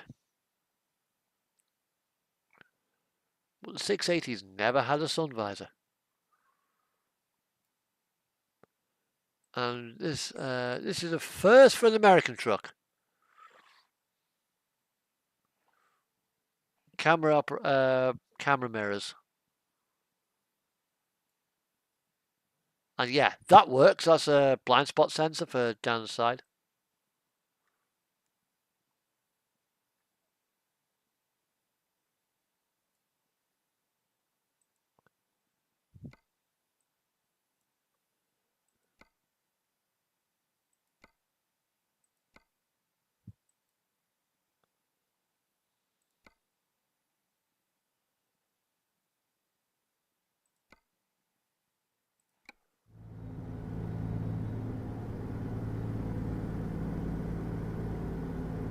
Oh yeah. I mean, this particular one, it's based on the original 680.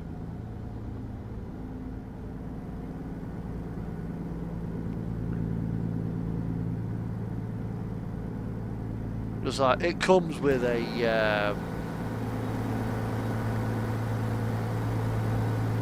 bonded transmission, so to run this Caterpillar engine I had to go into the mod, start modifying the transmissions,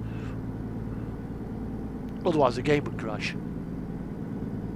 When I try to put a different engine in, which was annoying to say the least.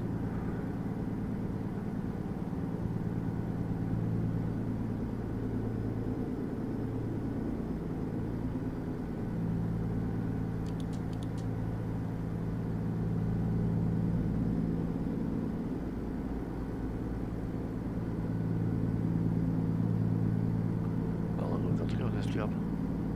36 hours. Where's it going to? Oh, Sarkos, there's a nice depot there.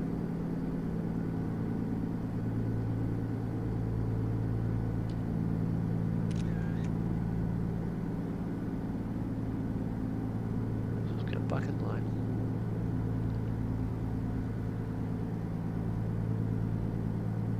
That has to be what I want.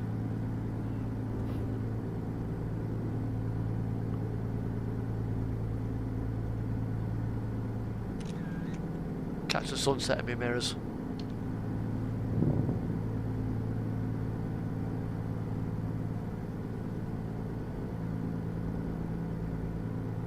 I mean, I wouldn't, if I ever got the opportunity and it came a rise, like trucking in the United States, yeah, I'd do it.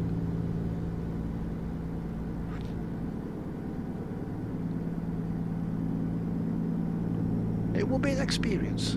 I think Hot Rock would do it as well, actually.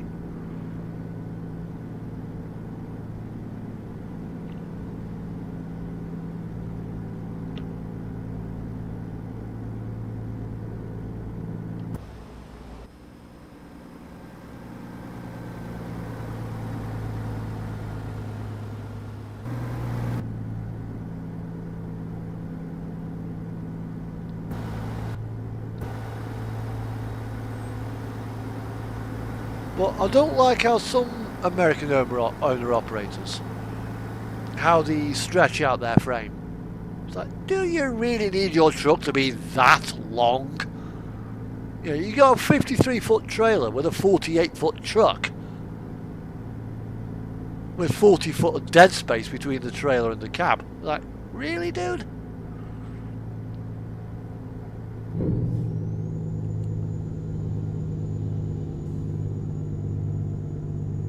Oh, nice. What, for a holiday or for real though? For like a job? So when I went in 2006, I went to South Carolina.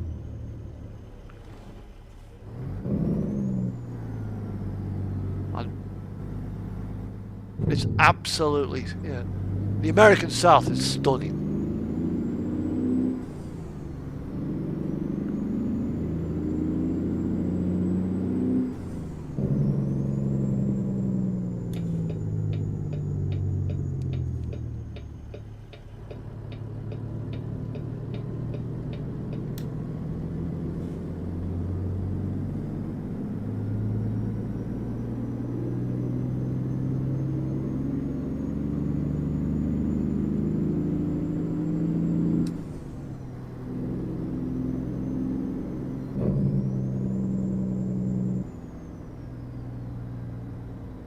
Oh, nice.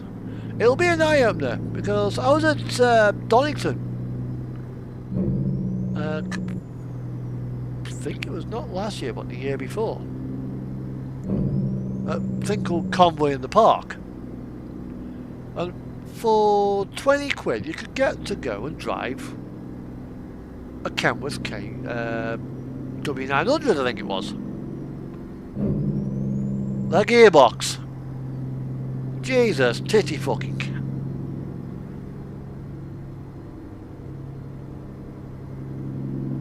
Give me an American truck with a European synchro box.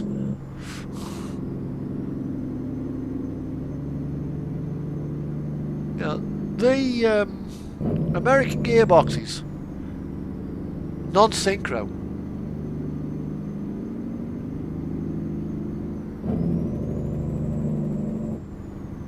So it kind of makes changing gears interesting. First, second, third, if you get it wrong. Just doesn't want to go in. Get it right, yeah, you can get smooth changes.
Oh, we're in Fresno.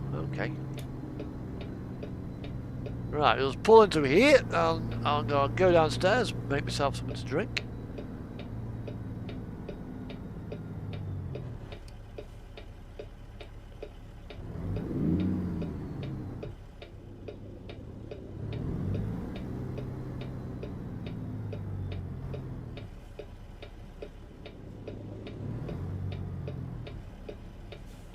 Come on.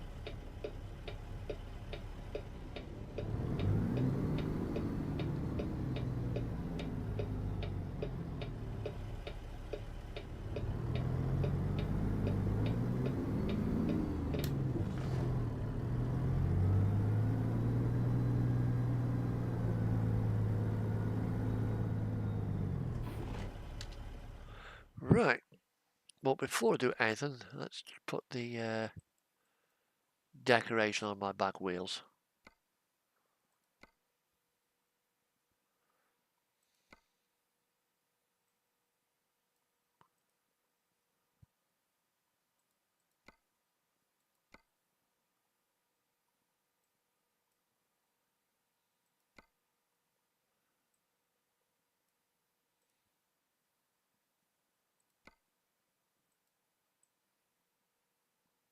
Ah, wrong shade of blue.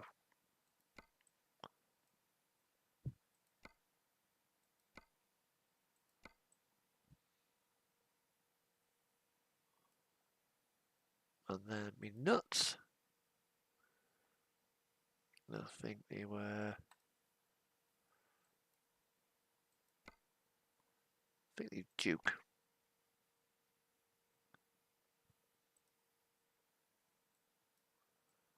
There we go. And my license plate. There we are.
Just explored the place. Went for a holiday. Went up with some radio control guys up a radio control forum and just enjoyed myself. Just a week away from from the UK. It was absolutely fantastic. Went aboard the submarine and the carrier that's at Charleston. I just explored the place. It was absolutely a beautiful place. If I go again, I would certainly like to do Texas. Right, I'm going to go for a leak. Back in a minute.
Well, put it this way. On the way from Atlanta to a little place called Greenville, South Carolina, we stopped at a diner on the way there. I was like, okay, let's just have a small steak. Okay, this is a small steak. It's as big as my fucking cat. Jesus.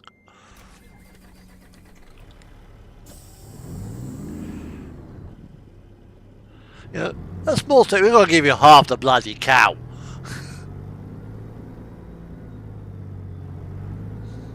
I tell you what though, it was fucking nice.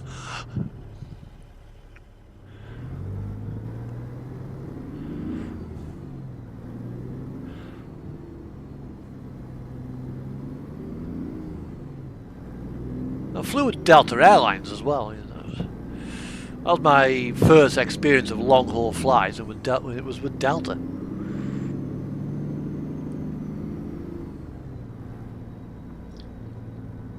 It wasn't bad actually.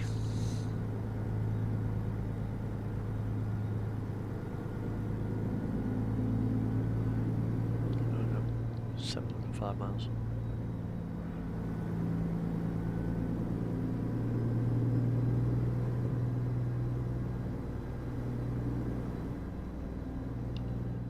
Where's it taking me down there? It's rerouted me. I want to go that way.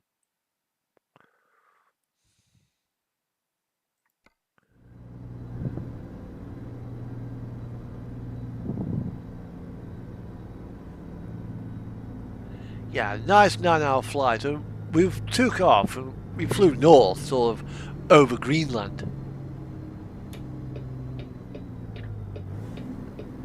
That was stunning.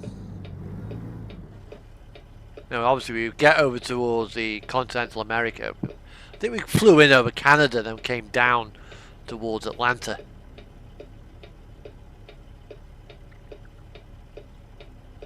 As you're flying over to the, believe it or not, the longest flight I've actually been on was the one to the United States.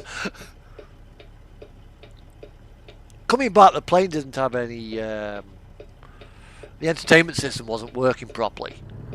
So we had no video, no movies and what have you. So it was a night flight anyway, so it probably didn't matter so much. And every creak, every groan that 767 made, you can hear it. Everybody was asleep, the plane was completely silent.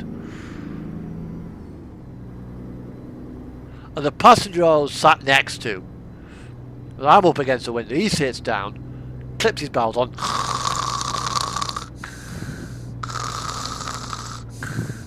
Hadn't even left the fucking runway.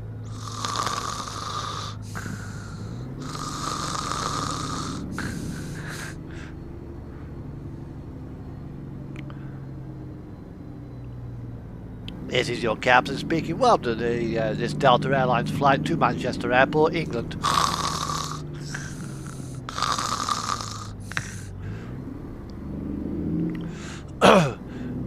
We would like to bring attention to you to the flight safety announcement. Will you please pay attention to all the cabin crew and their instructions that they're about to give you.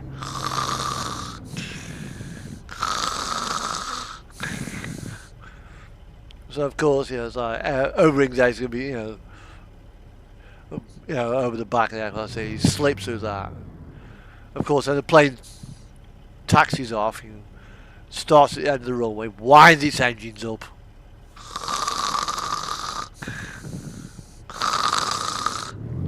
And of course, it takes off. And you go over the center line. You know,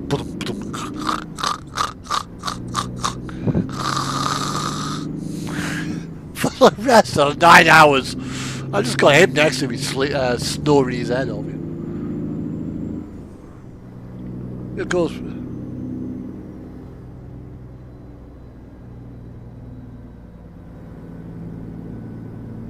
Wow. Okay.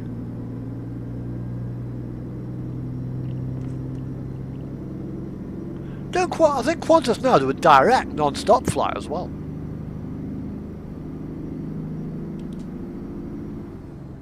I'd like to do Australia. Because I don't particularly like the Australian wildlife.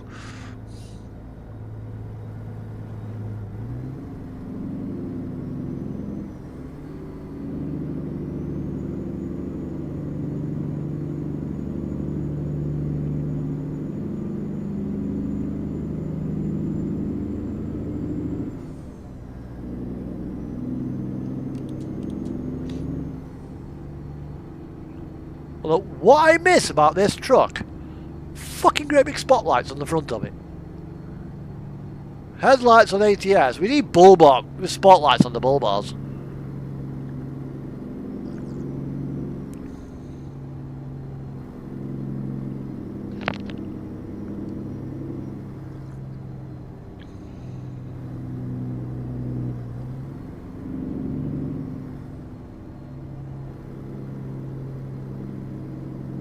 New Zealand's nice.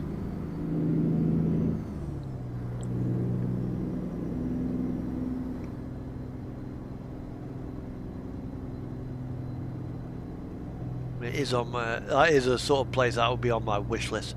I think New Zealand. I think that's also where they filmed Hercules' Legendary Journeys and Xena, Warrior Princess. I think they were filmed in New Zealand.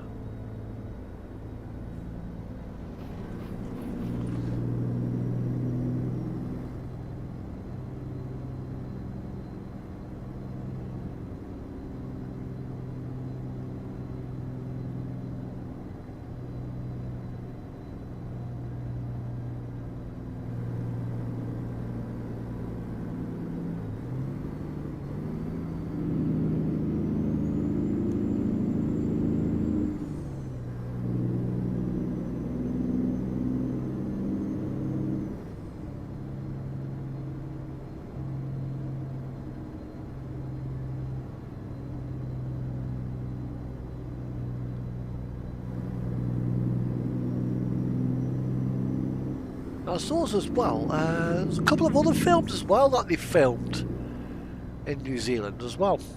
One of them not so long ago as well. Filmed around. God, what's his fucking name now?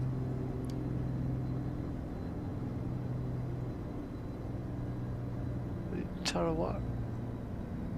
Oh God, what's that fucking volcano's name? It looks very much like Mount Fuji.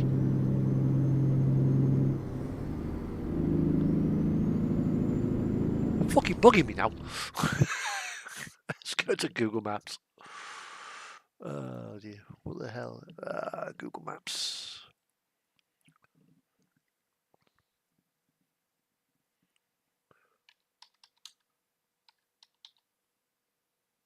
New Zealand. It's on.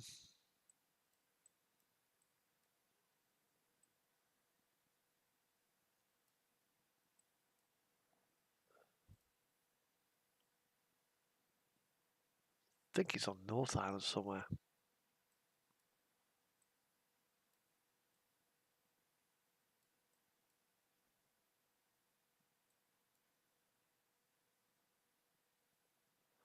Oh, have you got Mount Ruapehu? Egmont! Mount Egmont.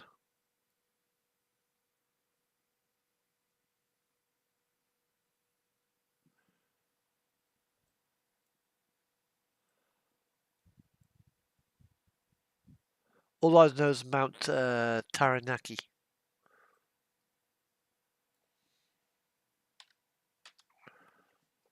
This one.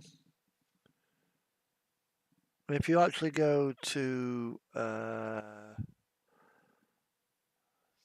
think you might actually be able to see from here.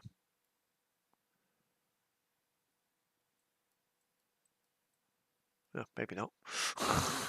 Big fucking hill in the way.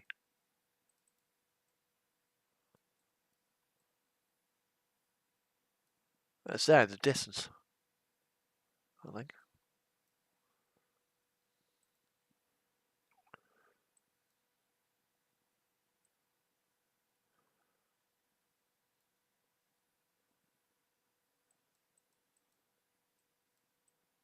Yeah, I mean, isn't that beautiful?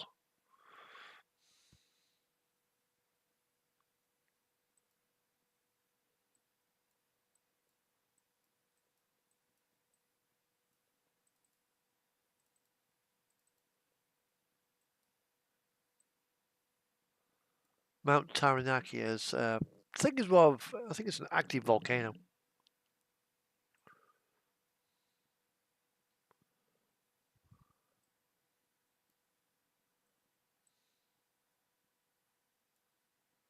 There we are.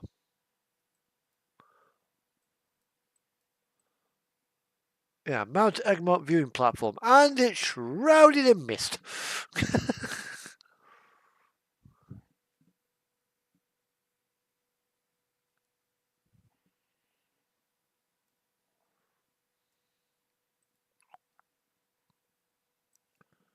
Oh, this is another viewing platform on the other side.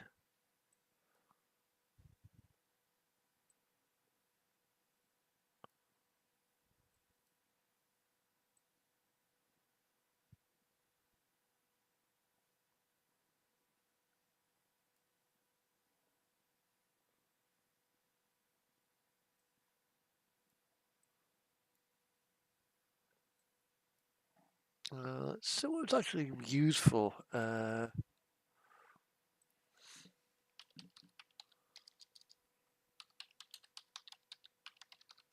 Mount Taranaki. I think it was certainly film. It was a film. It was featured in. I think it might have been something like The Last Samurai or something.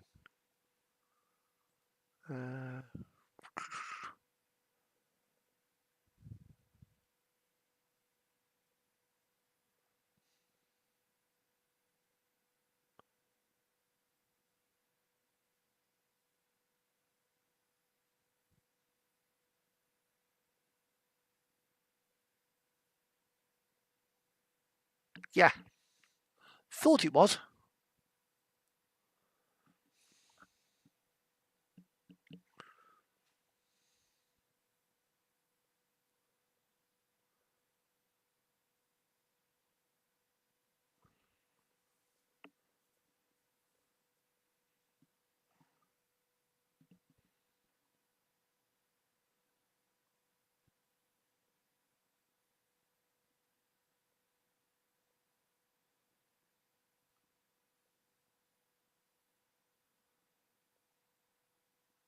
When was it last? Last erupted 1854. So yeah, it's a high, very definitely an active volcano.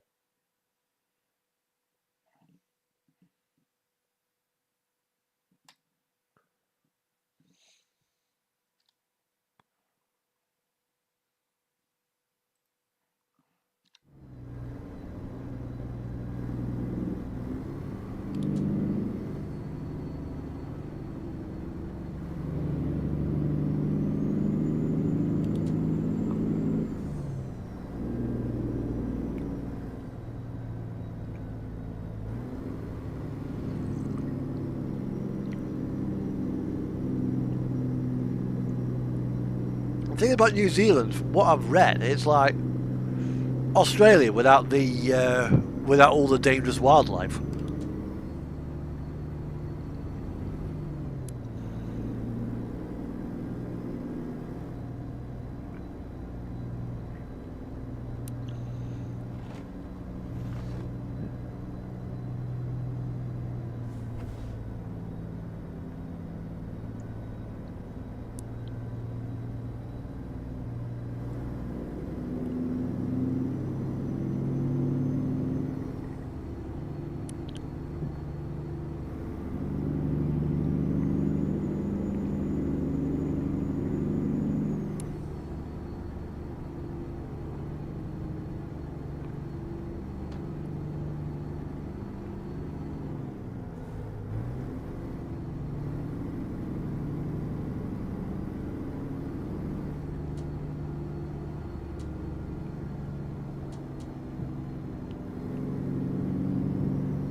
Not as much as Australia, though. I mean, Australian wildlife, in a nutshell, Australian wildlife. If it's got legs, it'll kill you. If it walks on land, it'll kill you. If it swims in water, it'll kill you. If it's not got legs, it'll definitely kill you. If it has leaves, yeah, that's probably poisonous too.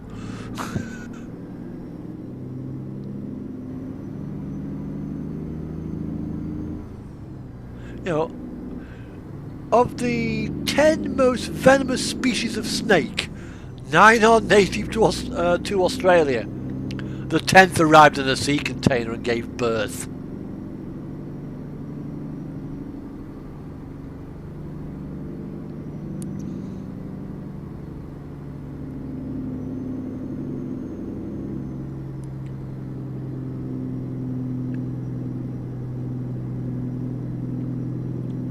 I mean, probably still got great white sharks around New Zealand, just that. Australian ones are probably more infamous.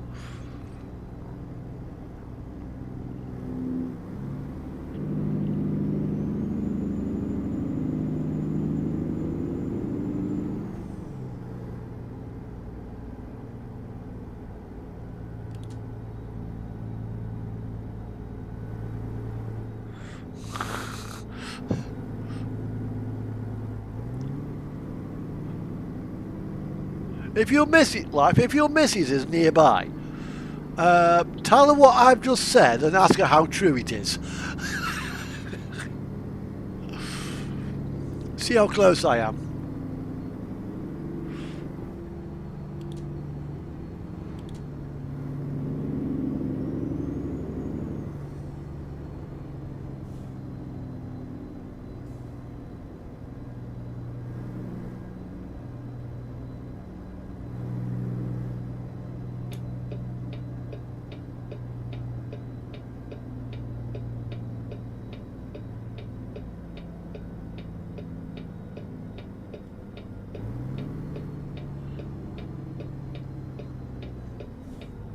Oh God.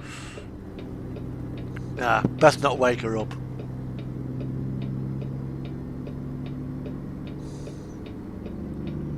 Being Australians is probably just as deadly. Being Australians, even the two-legged varieties are dangerous.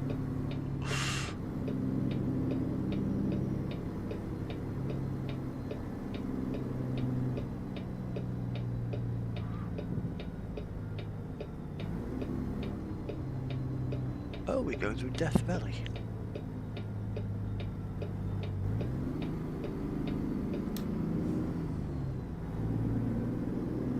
Don't get me wrong, I mean, I'd love to see Ayers Rock. But the thing is, though, with Australia, I was reading in a trucking magazine, I think it was Trucking International, they refer to the interior, the outback, as the Gaffer. The great Australian fuck all. Because there's fuck all out there. Fuck all phone signal, fuck all people.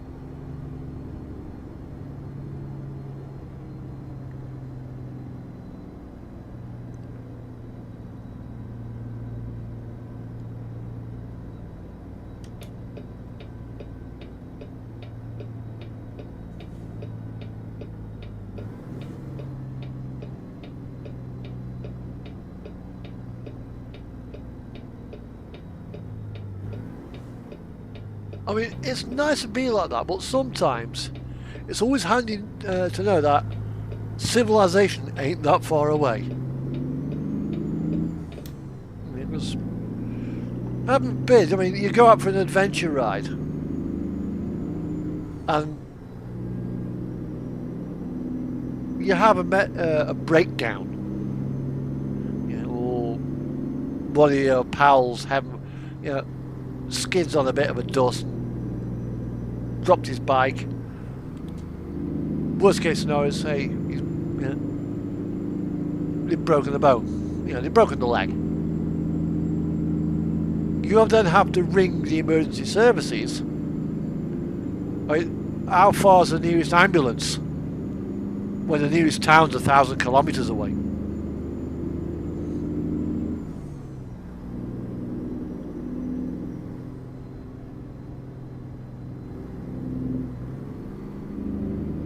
That's the only trouble with an area of solitude the size of Australia. If things go wrong, you're on your own.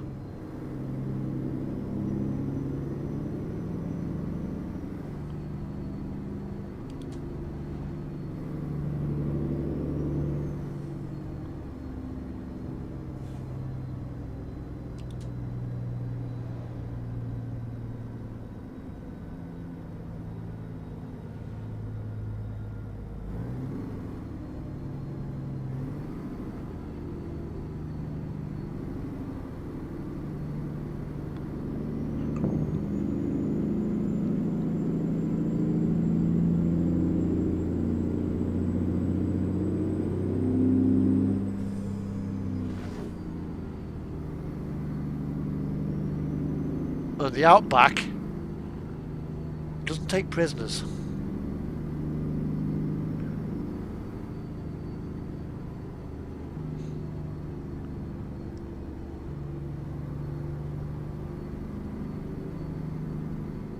If you make a mistake in the Outback, that's it, you are dead.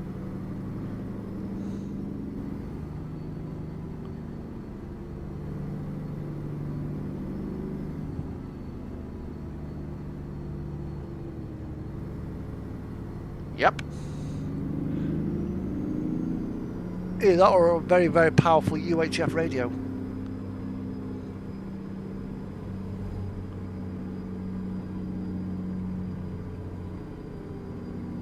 Well, if this truck were actually in Australia,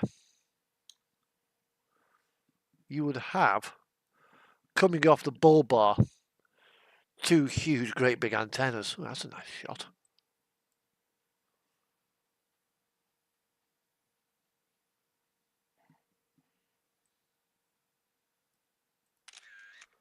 I just had an email. It's probably spam.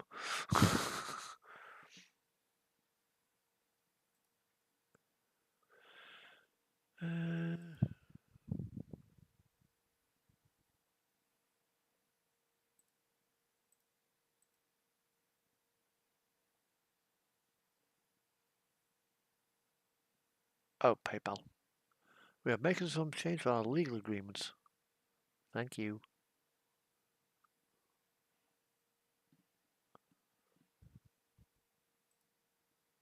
Other messages.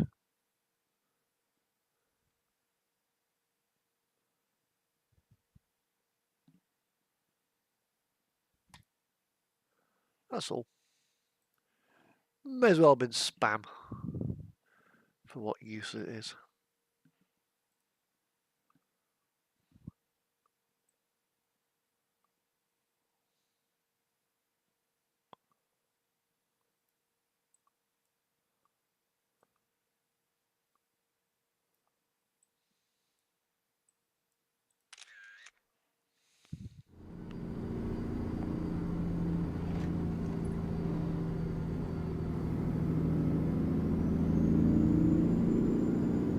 Oh yeah. I had a road train mod for this as well, actually.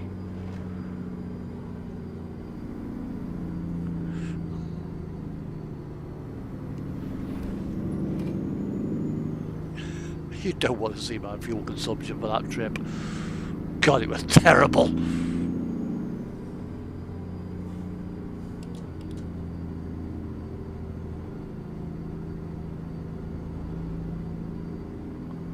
I've got about 6 bloody trailers on the back, and each one was loaded with about 30 tons of bloody gravel.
watching as well Around the World in 80 Days by with Michael Palin, and he was got to be a passenger in a road train.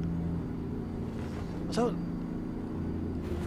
way, that's not concentrating, and they're fucking huge. You know, 3 trailers on your bloody truck. It's like.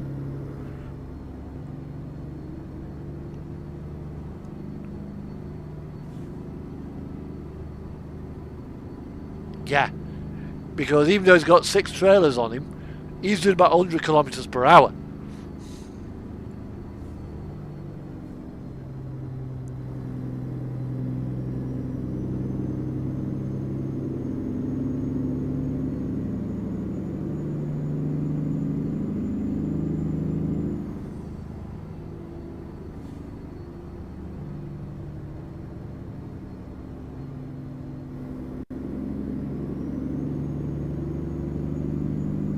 It's amazing they actually allow them things on the bloody roads, but they need them out there.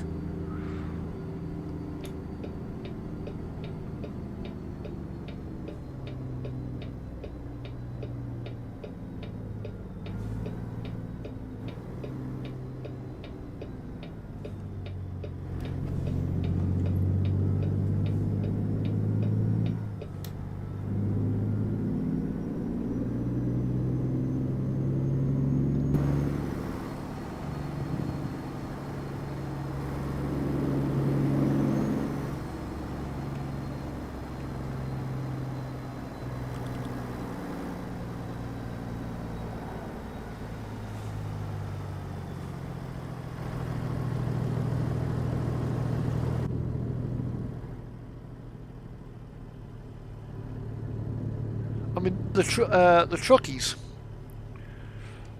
they all have CBs out there. When they come up on a road train, they will ask the road train what's ahead of them.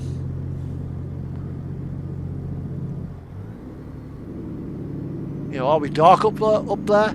I.e., there's no headlights coming down the road.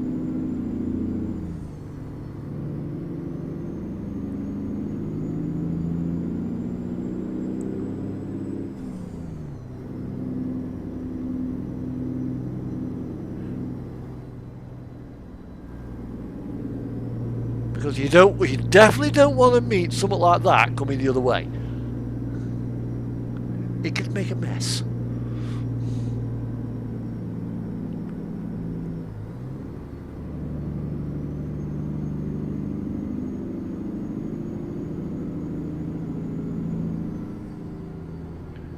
You know, if a road train hits a car, you just got a huge, great big fuck off bull bar on the front.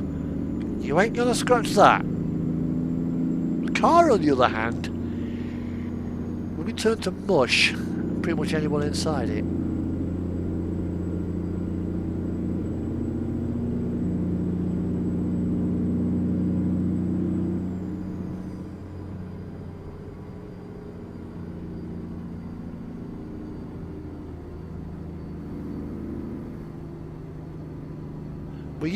We used to though. CB used to be a big thing, less so now. Kind of died off in the late 80s, early 90s.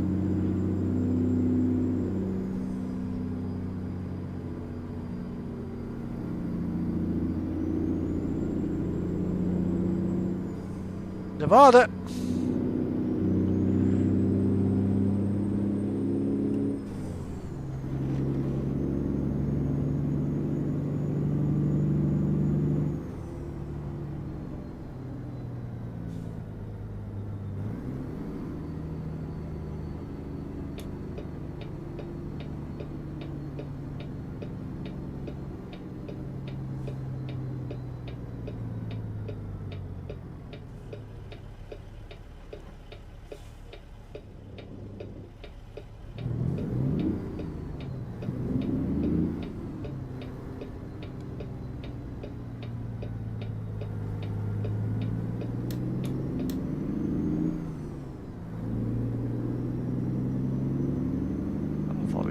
Trip 800 kilometers, about another hour.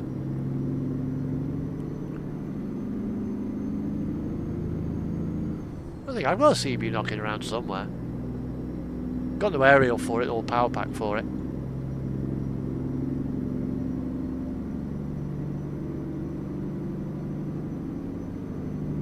I'm thinking about getting a CB for me Toyota.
Oh, you've got HF, amateur radio. Yeah, I can believe you can get some good range with them things.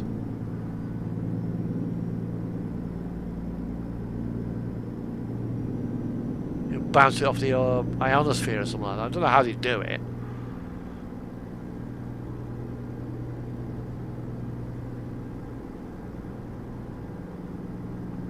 But the higher up you are, the better you are.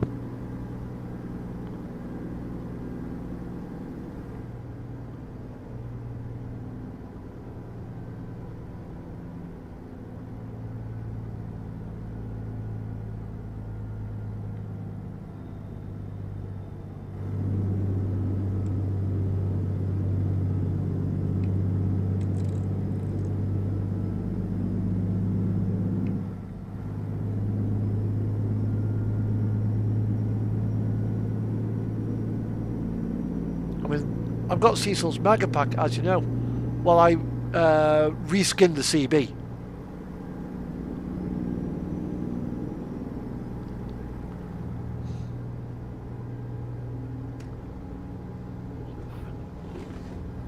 What's that down there?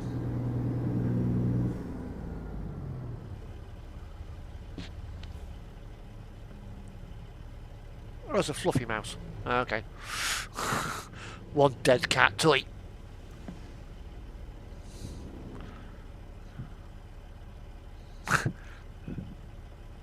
Where's my dogs?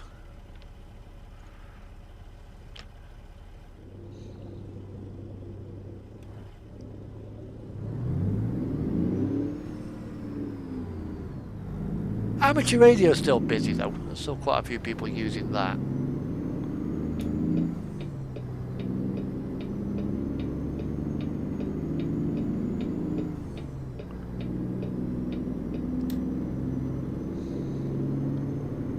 Oh, hello, kitty.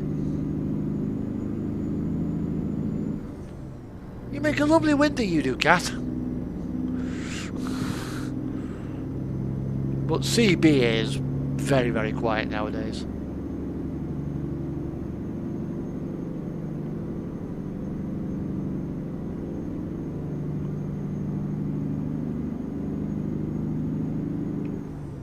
There's too many idiots on CB as well. Less so on amateur radio, but there's certainly a lot of people on CB who are, well, idiots to say the least.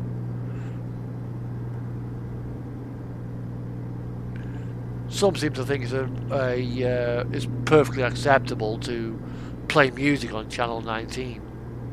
Fuck off! One guy in our listening area. That's all he ever did.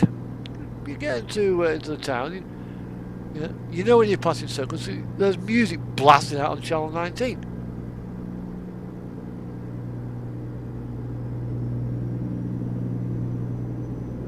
Yeah, everyone's got phones nowadays.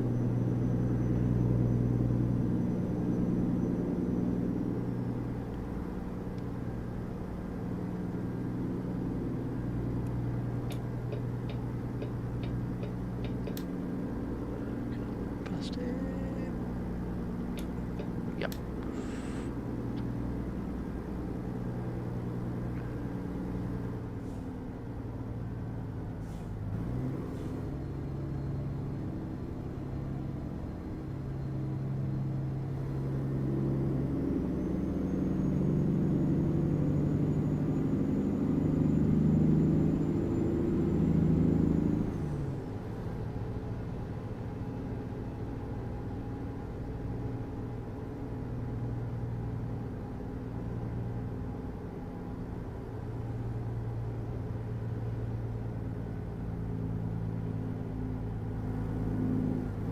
Oh, Vegas.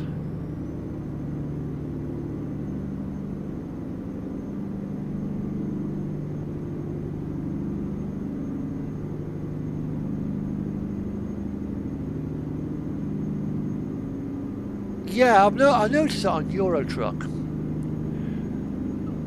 All they seem to do is blast music, yakking bloody Turkish,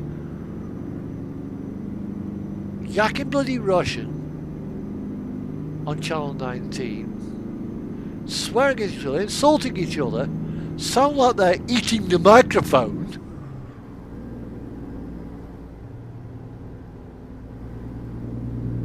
Yeah. But you go to ATS, even somewhere as busy as Las Vegas on TMP, and the CB will be generally quiet. Because they stay off 19.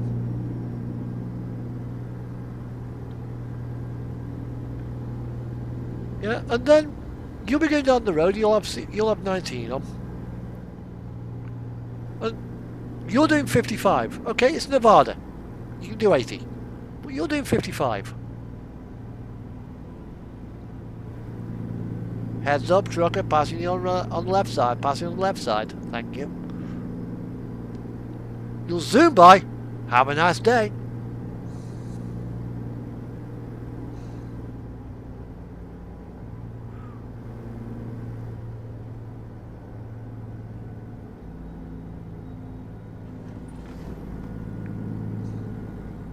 Yeah, and that's the thing I've found with the ATS CB guys. They're quite happy to have a nice, pleasant conversation with you. There's very little in the way of foul language on there. At least not on 19. There's probably on other channels.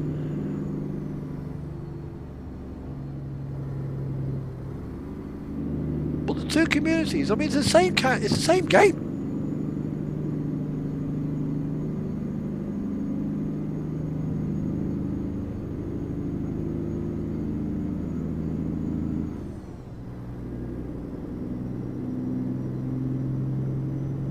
That's one of the reasons why I turned it off in Euro Truck. Or just sit on channel 20 or something. Or channel 0, just knock it out of the way.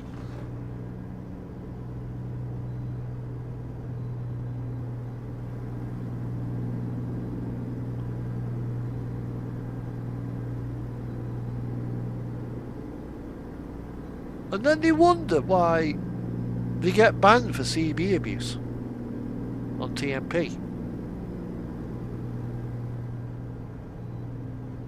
And then they go along and blame the admin. Really? Fuck off.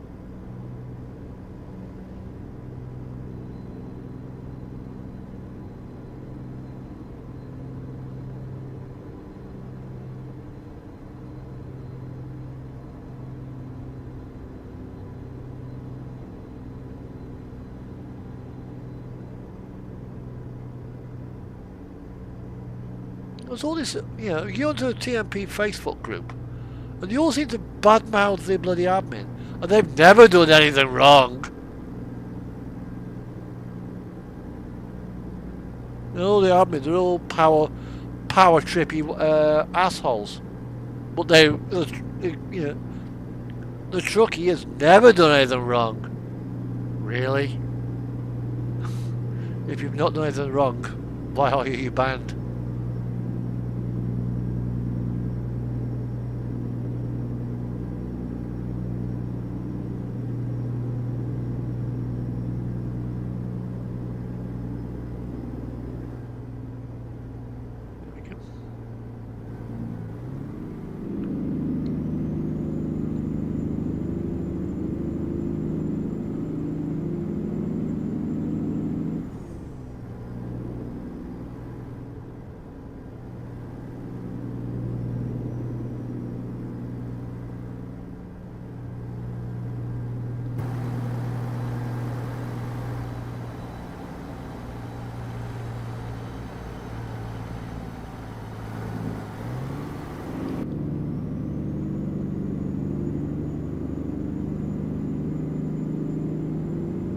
You know, I used to work, as you're probably well aware, I used to work as an admin on TMP.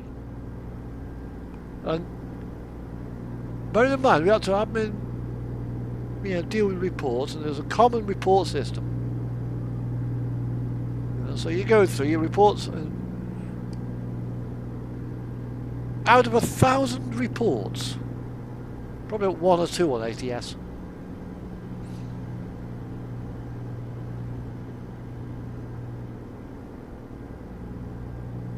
And that just shows what the community's like.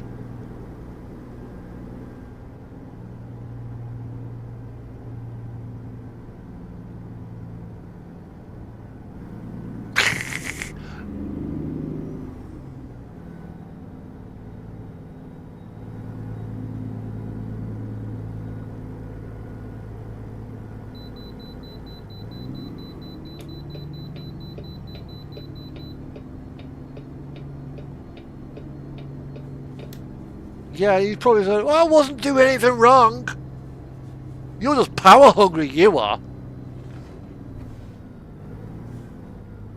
Really?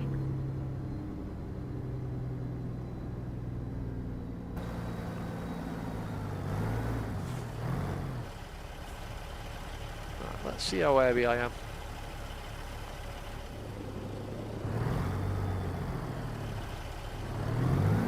About 70,000, I reckon. 63. Maybe 64,000.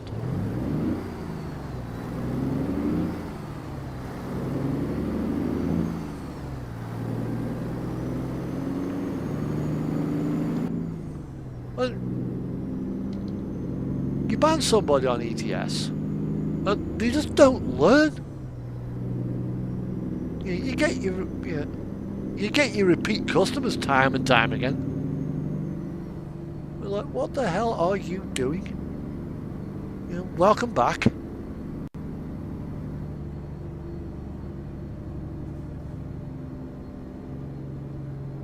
Yeah, my favourite channel on ETS was off.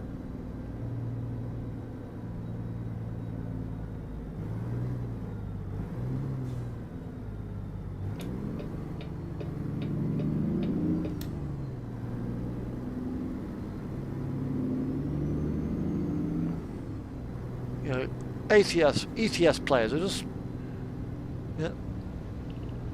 I think there must be something in the bloody water, because you.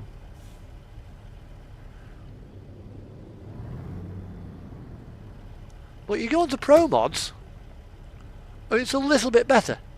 It's not quite so toxic on Pro Mods, because you need all the map DLCs, and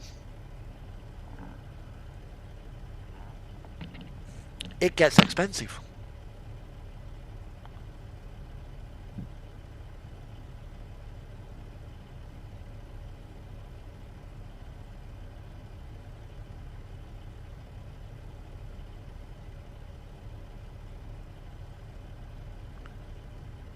I'm not sure quite what it's like with convoy mode.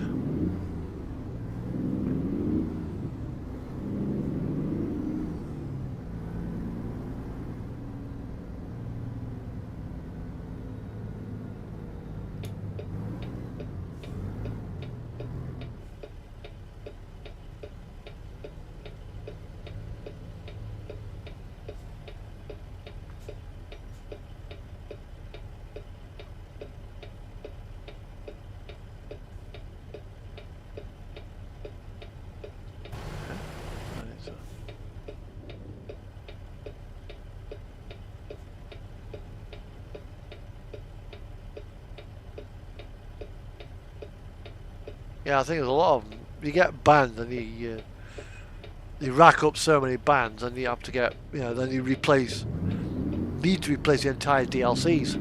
It gets expensive.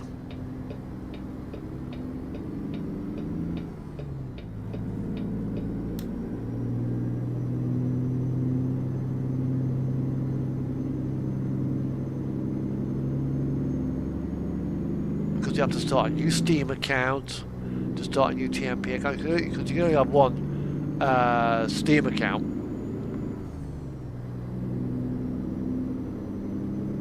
You can have as many accounts as you like, but you can only have one Steam account and one TMP account.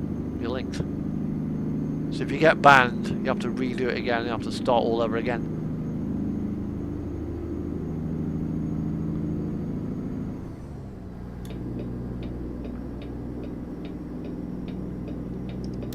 Well,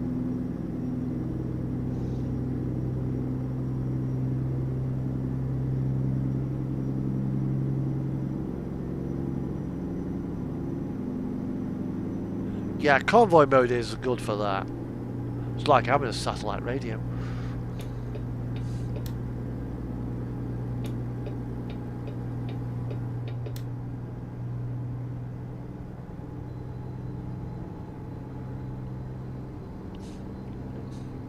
Come on then, Cubby. Come on. Come on then. Come on then. Good girl.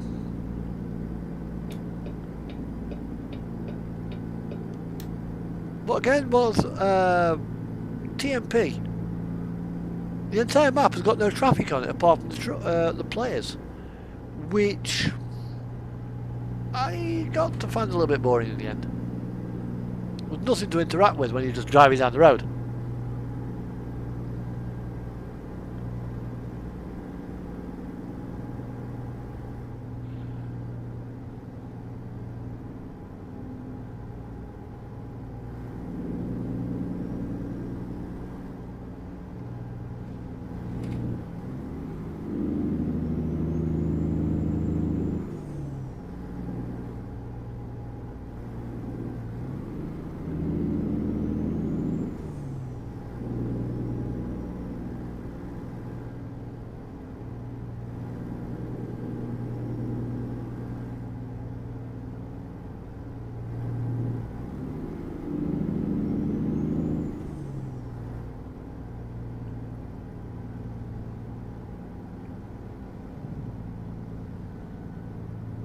Yeah. I mean, it can be boring like this sometimes. There's just like a handful of traffic on the motorways, but it's like that in America. You get 3 hours outside the main cities. The interstates are very quiet. Certainly compared to like the likes of the M6 or the M1 or the M25.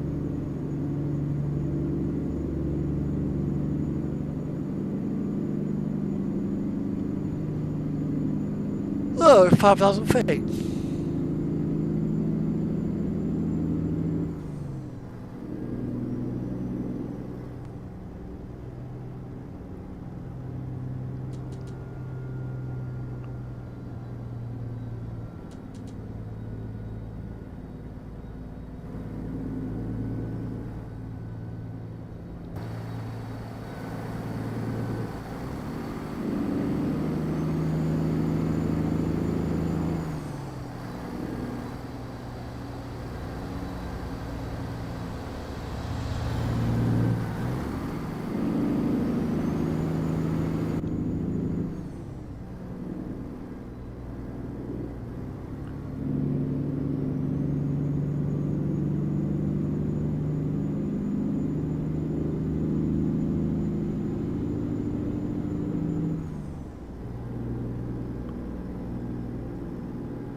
No, I haven't. 200 fucking players. Jesus Christ! Mind you, it's oddly surprising because he is one of the big streamers.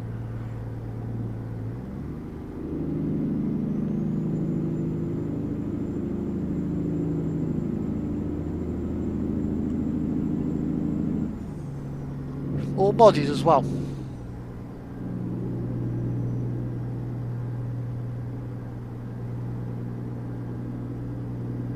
a look at it.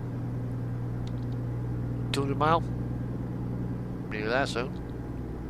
3 hours 40 minutes.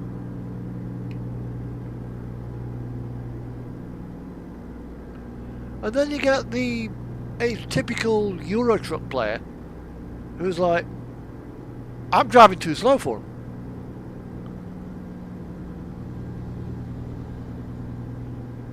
Yeah, your typical ATS player will actually obey speed limits.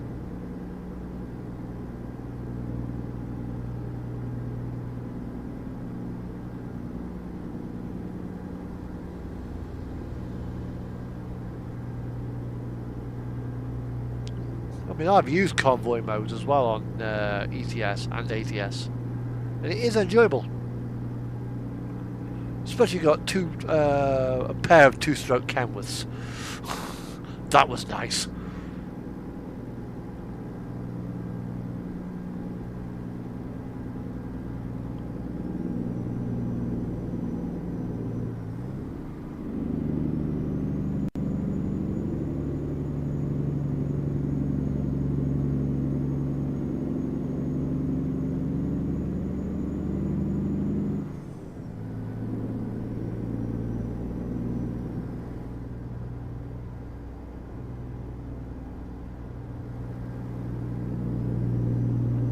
Yeah, I mean, a lot of Euro Truck players, though, yeah, you can overtake.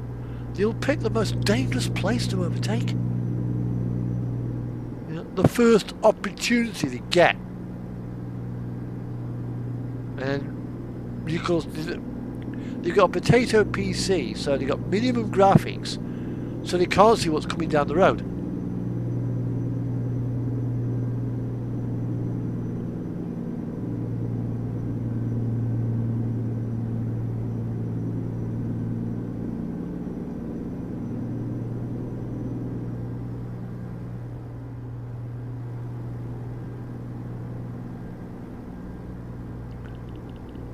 But again, I was in Iceland on one run on Arizona.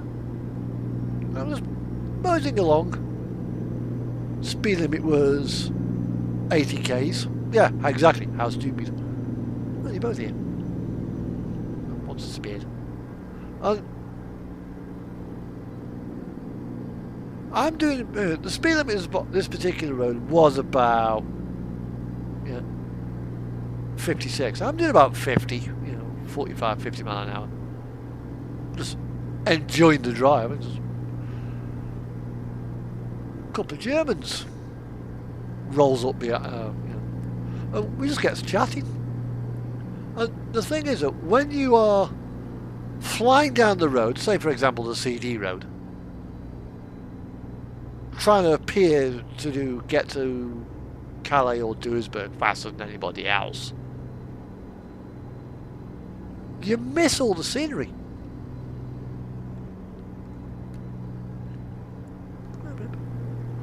You miss it all. And part of the enjoyment of playing this game is, well, basically the very basic, is the scenery. That's one of the reasons why I like to travel in Iceland, because enjoy the scenery whilst I'm going along. And when you're doing 110 kilometers per hour, you miss it all.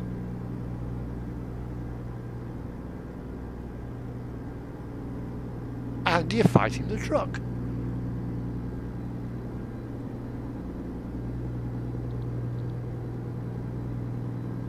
I will need fuel in a bit.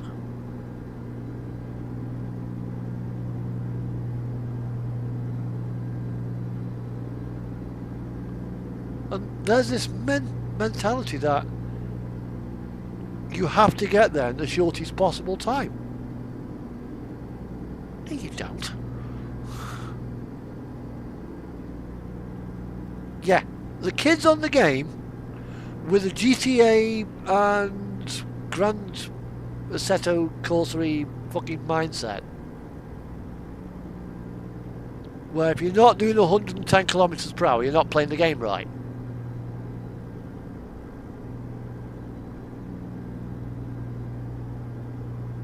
You know, what am I doing? I'm doing 60 now.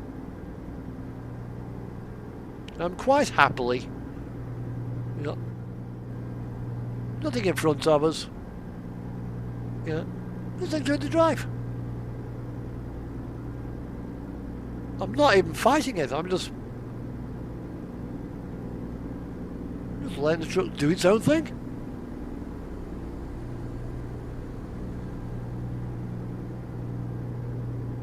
You know, traffic can overtake me. I'm not holding anybody up. And the kids, they don't understand the highway code or the French equivalent of the highway code or the German equivalent. They have no idea of driving mentality. And their only previous experience of driving games is Forza, GTA,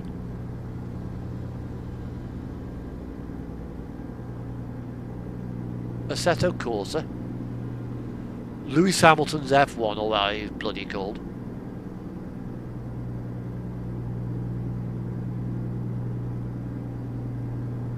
Where in those games the aim is to get there under a certain time.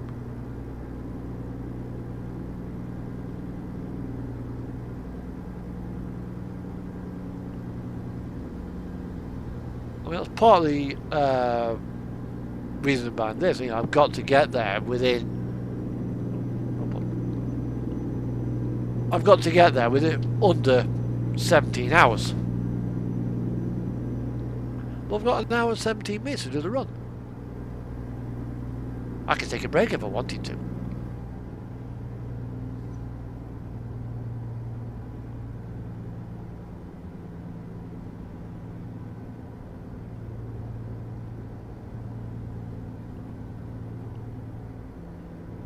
Hang on a second.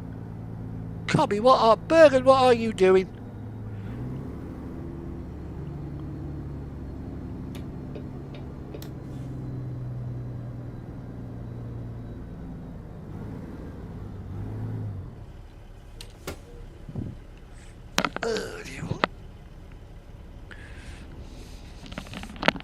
Back in a minute.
Right.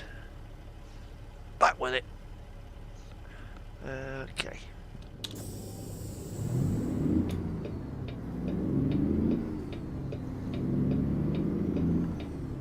Yeah, the kids also seem to think that the admin are kids as well.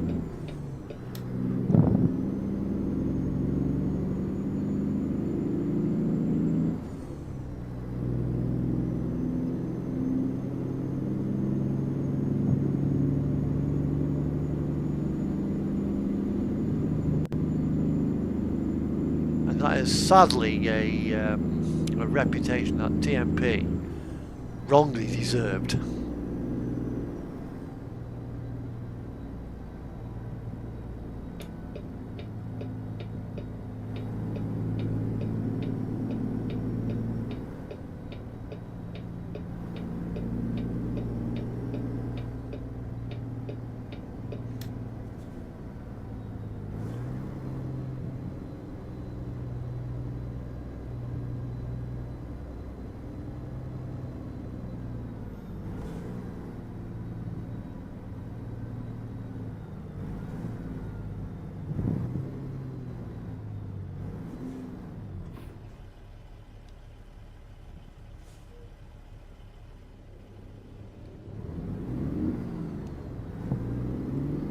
I've got no problem with youngsters playing ETS 2. But if you're on a multiplayer server, I mean, they need to have a bit of respect for the other players, but that's lacking across the board, whether it be Euro Truck, American Truck, Grand Theft Auto, Call of Duty.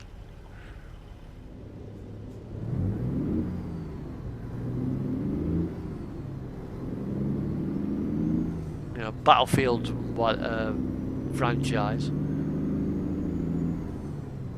know, just a general lack of respect.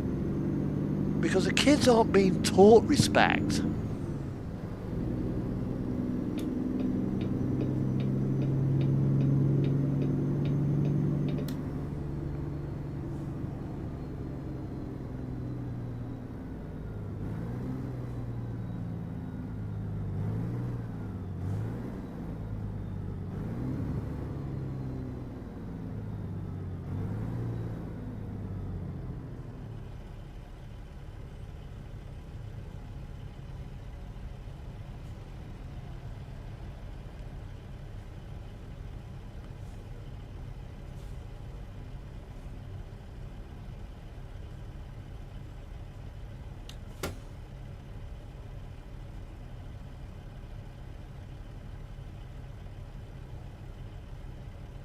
And there lies half your problem.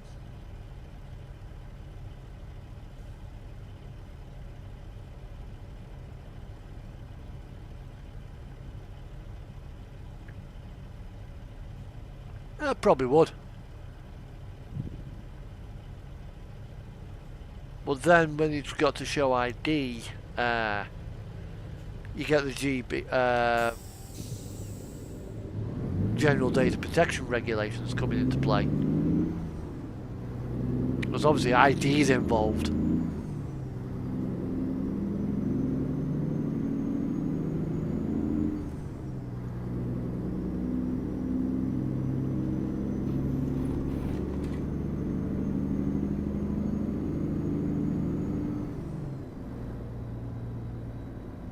I mean, what you could do is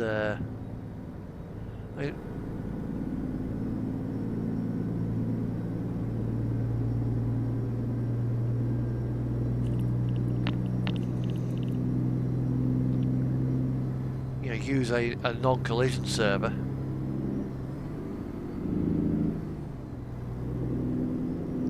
But again, the 2 hour of normal game time to get TMP, what they do, they log on, they set up they buy the game, then they just sit there, spend 2 hours pimping their ride out. Start the TMP account, they've got the 2 hours playtime.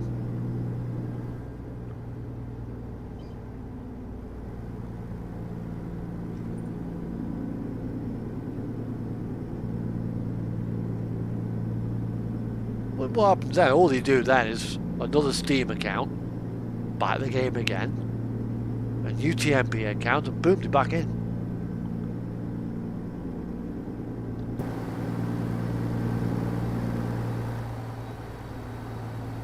When they do shizzle like that, it's annoying.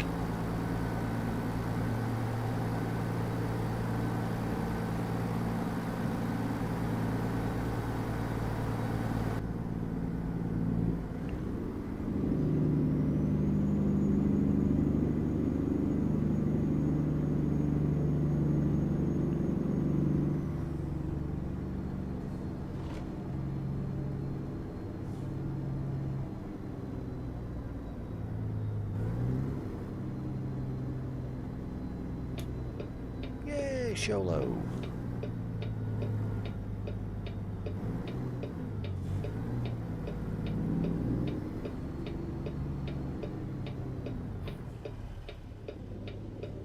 The thing is, though, is it their ID they're showing, or is it their father's ID? You can never tell. Yeah, we do need to get the kids out of the game.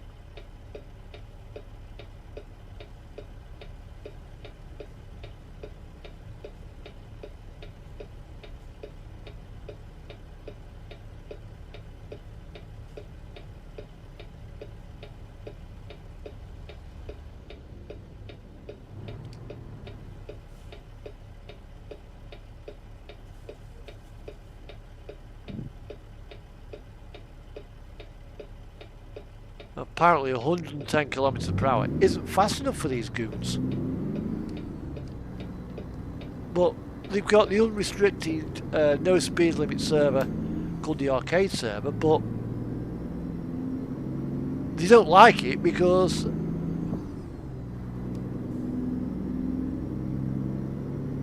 that would work.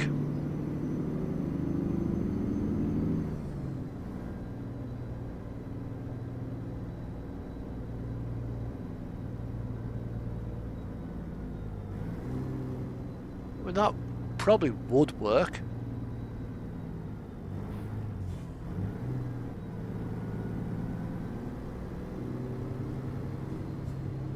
Sucks to be your brother if you get banned.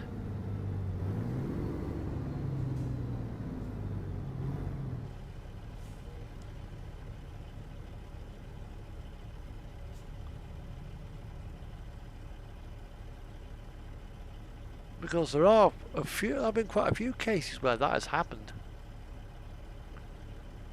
You know, where there's two people who play the game on a separate IP. There's two bedrooms, two computers in a bedroom. You know, one kid A has got a computer, kid B has got a computer, but he runs it on the same internet because mother pays it. One guy gets IP banned. Kid A gets IP banned because he's been driving like a complete twat and knocking people off. Kid B also gets banned on that, but he's done nothing wrong. I can see that causing problems. So what you'd have to do is, rather than the IP ban, there's the entranceway. You've got various different bits of stuff in your computer that can be used instead. Where it's not so much as an IP ban. You still need to buy a new computer to get back on, or new, because what it does, it uses your Windows ID number.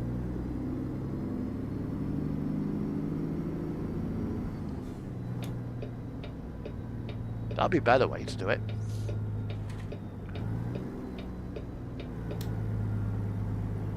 So if your Windows license is 1, 2, 3, 4, 5, 6, 7, 8, 9, 10, and that's what you log in,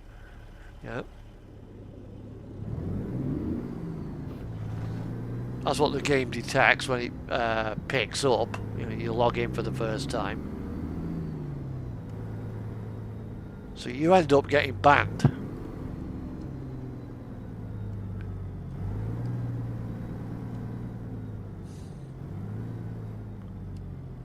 Means that you've still got to buy a brand new computer. But you're not banned by IP.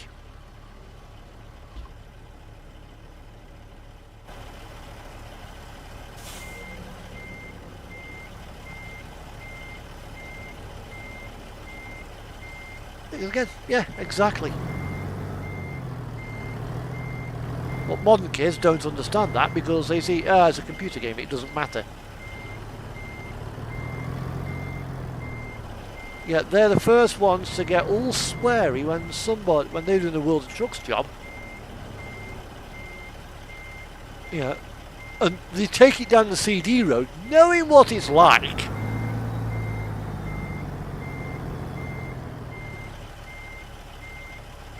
And when they get skittled 2 kilometres from Duisburg,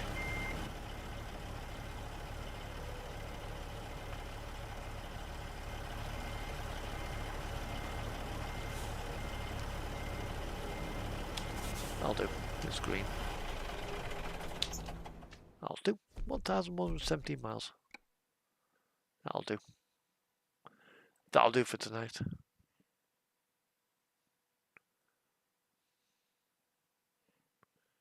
Yeah, they know what the road's like. Yeah, they still go down there.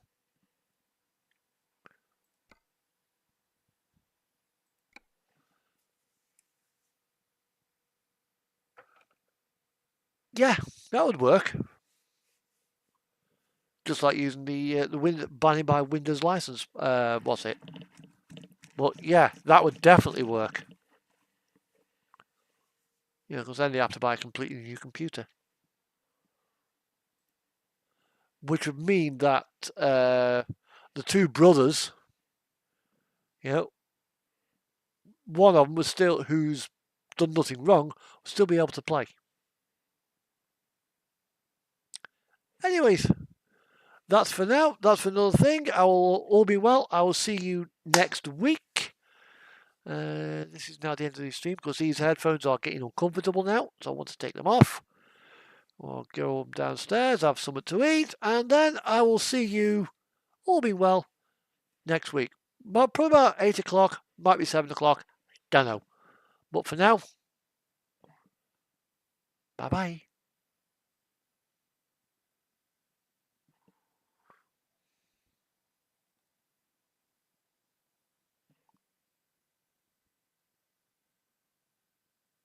And yeah, if you share a computer, yeah, you will have problems. But that's for now. So, see you next week, and take care. Bye-bye.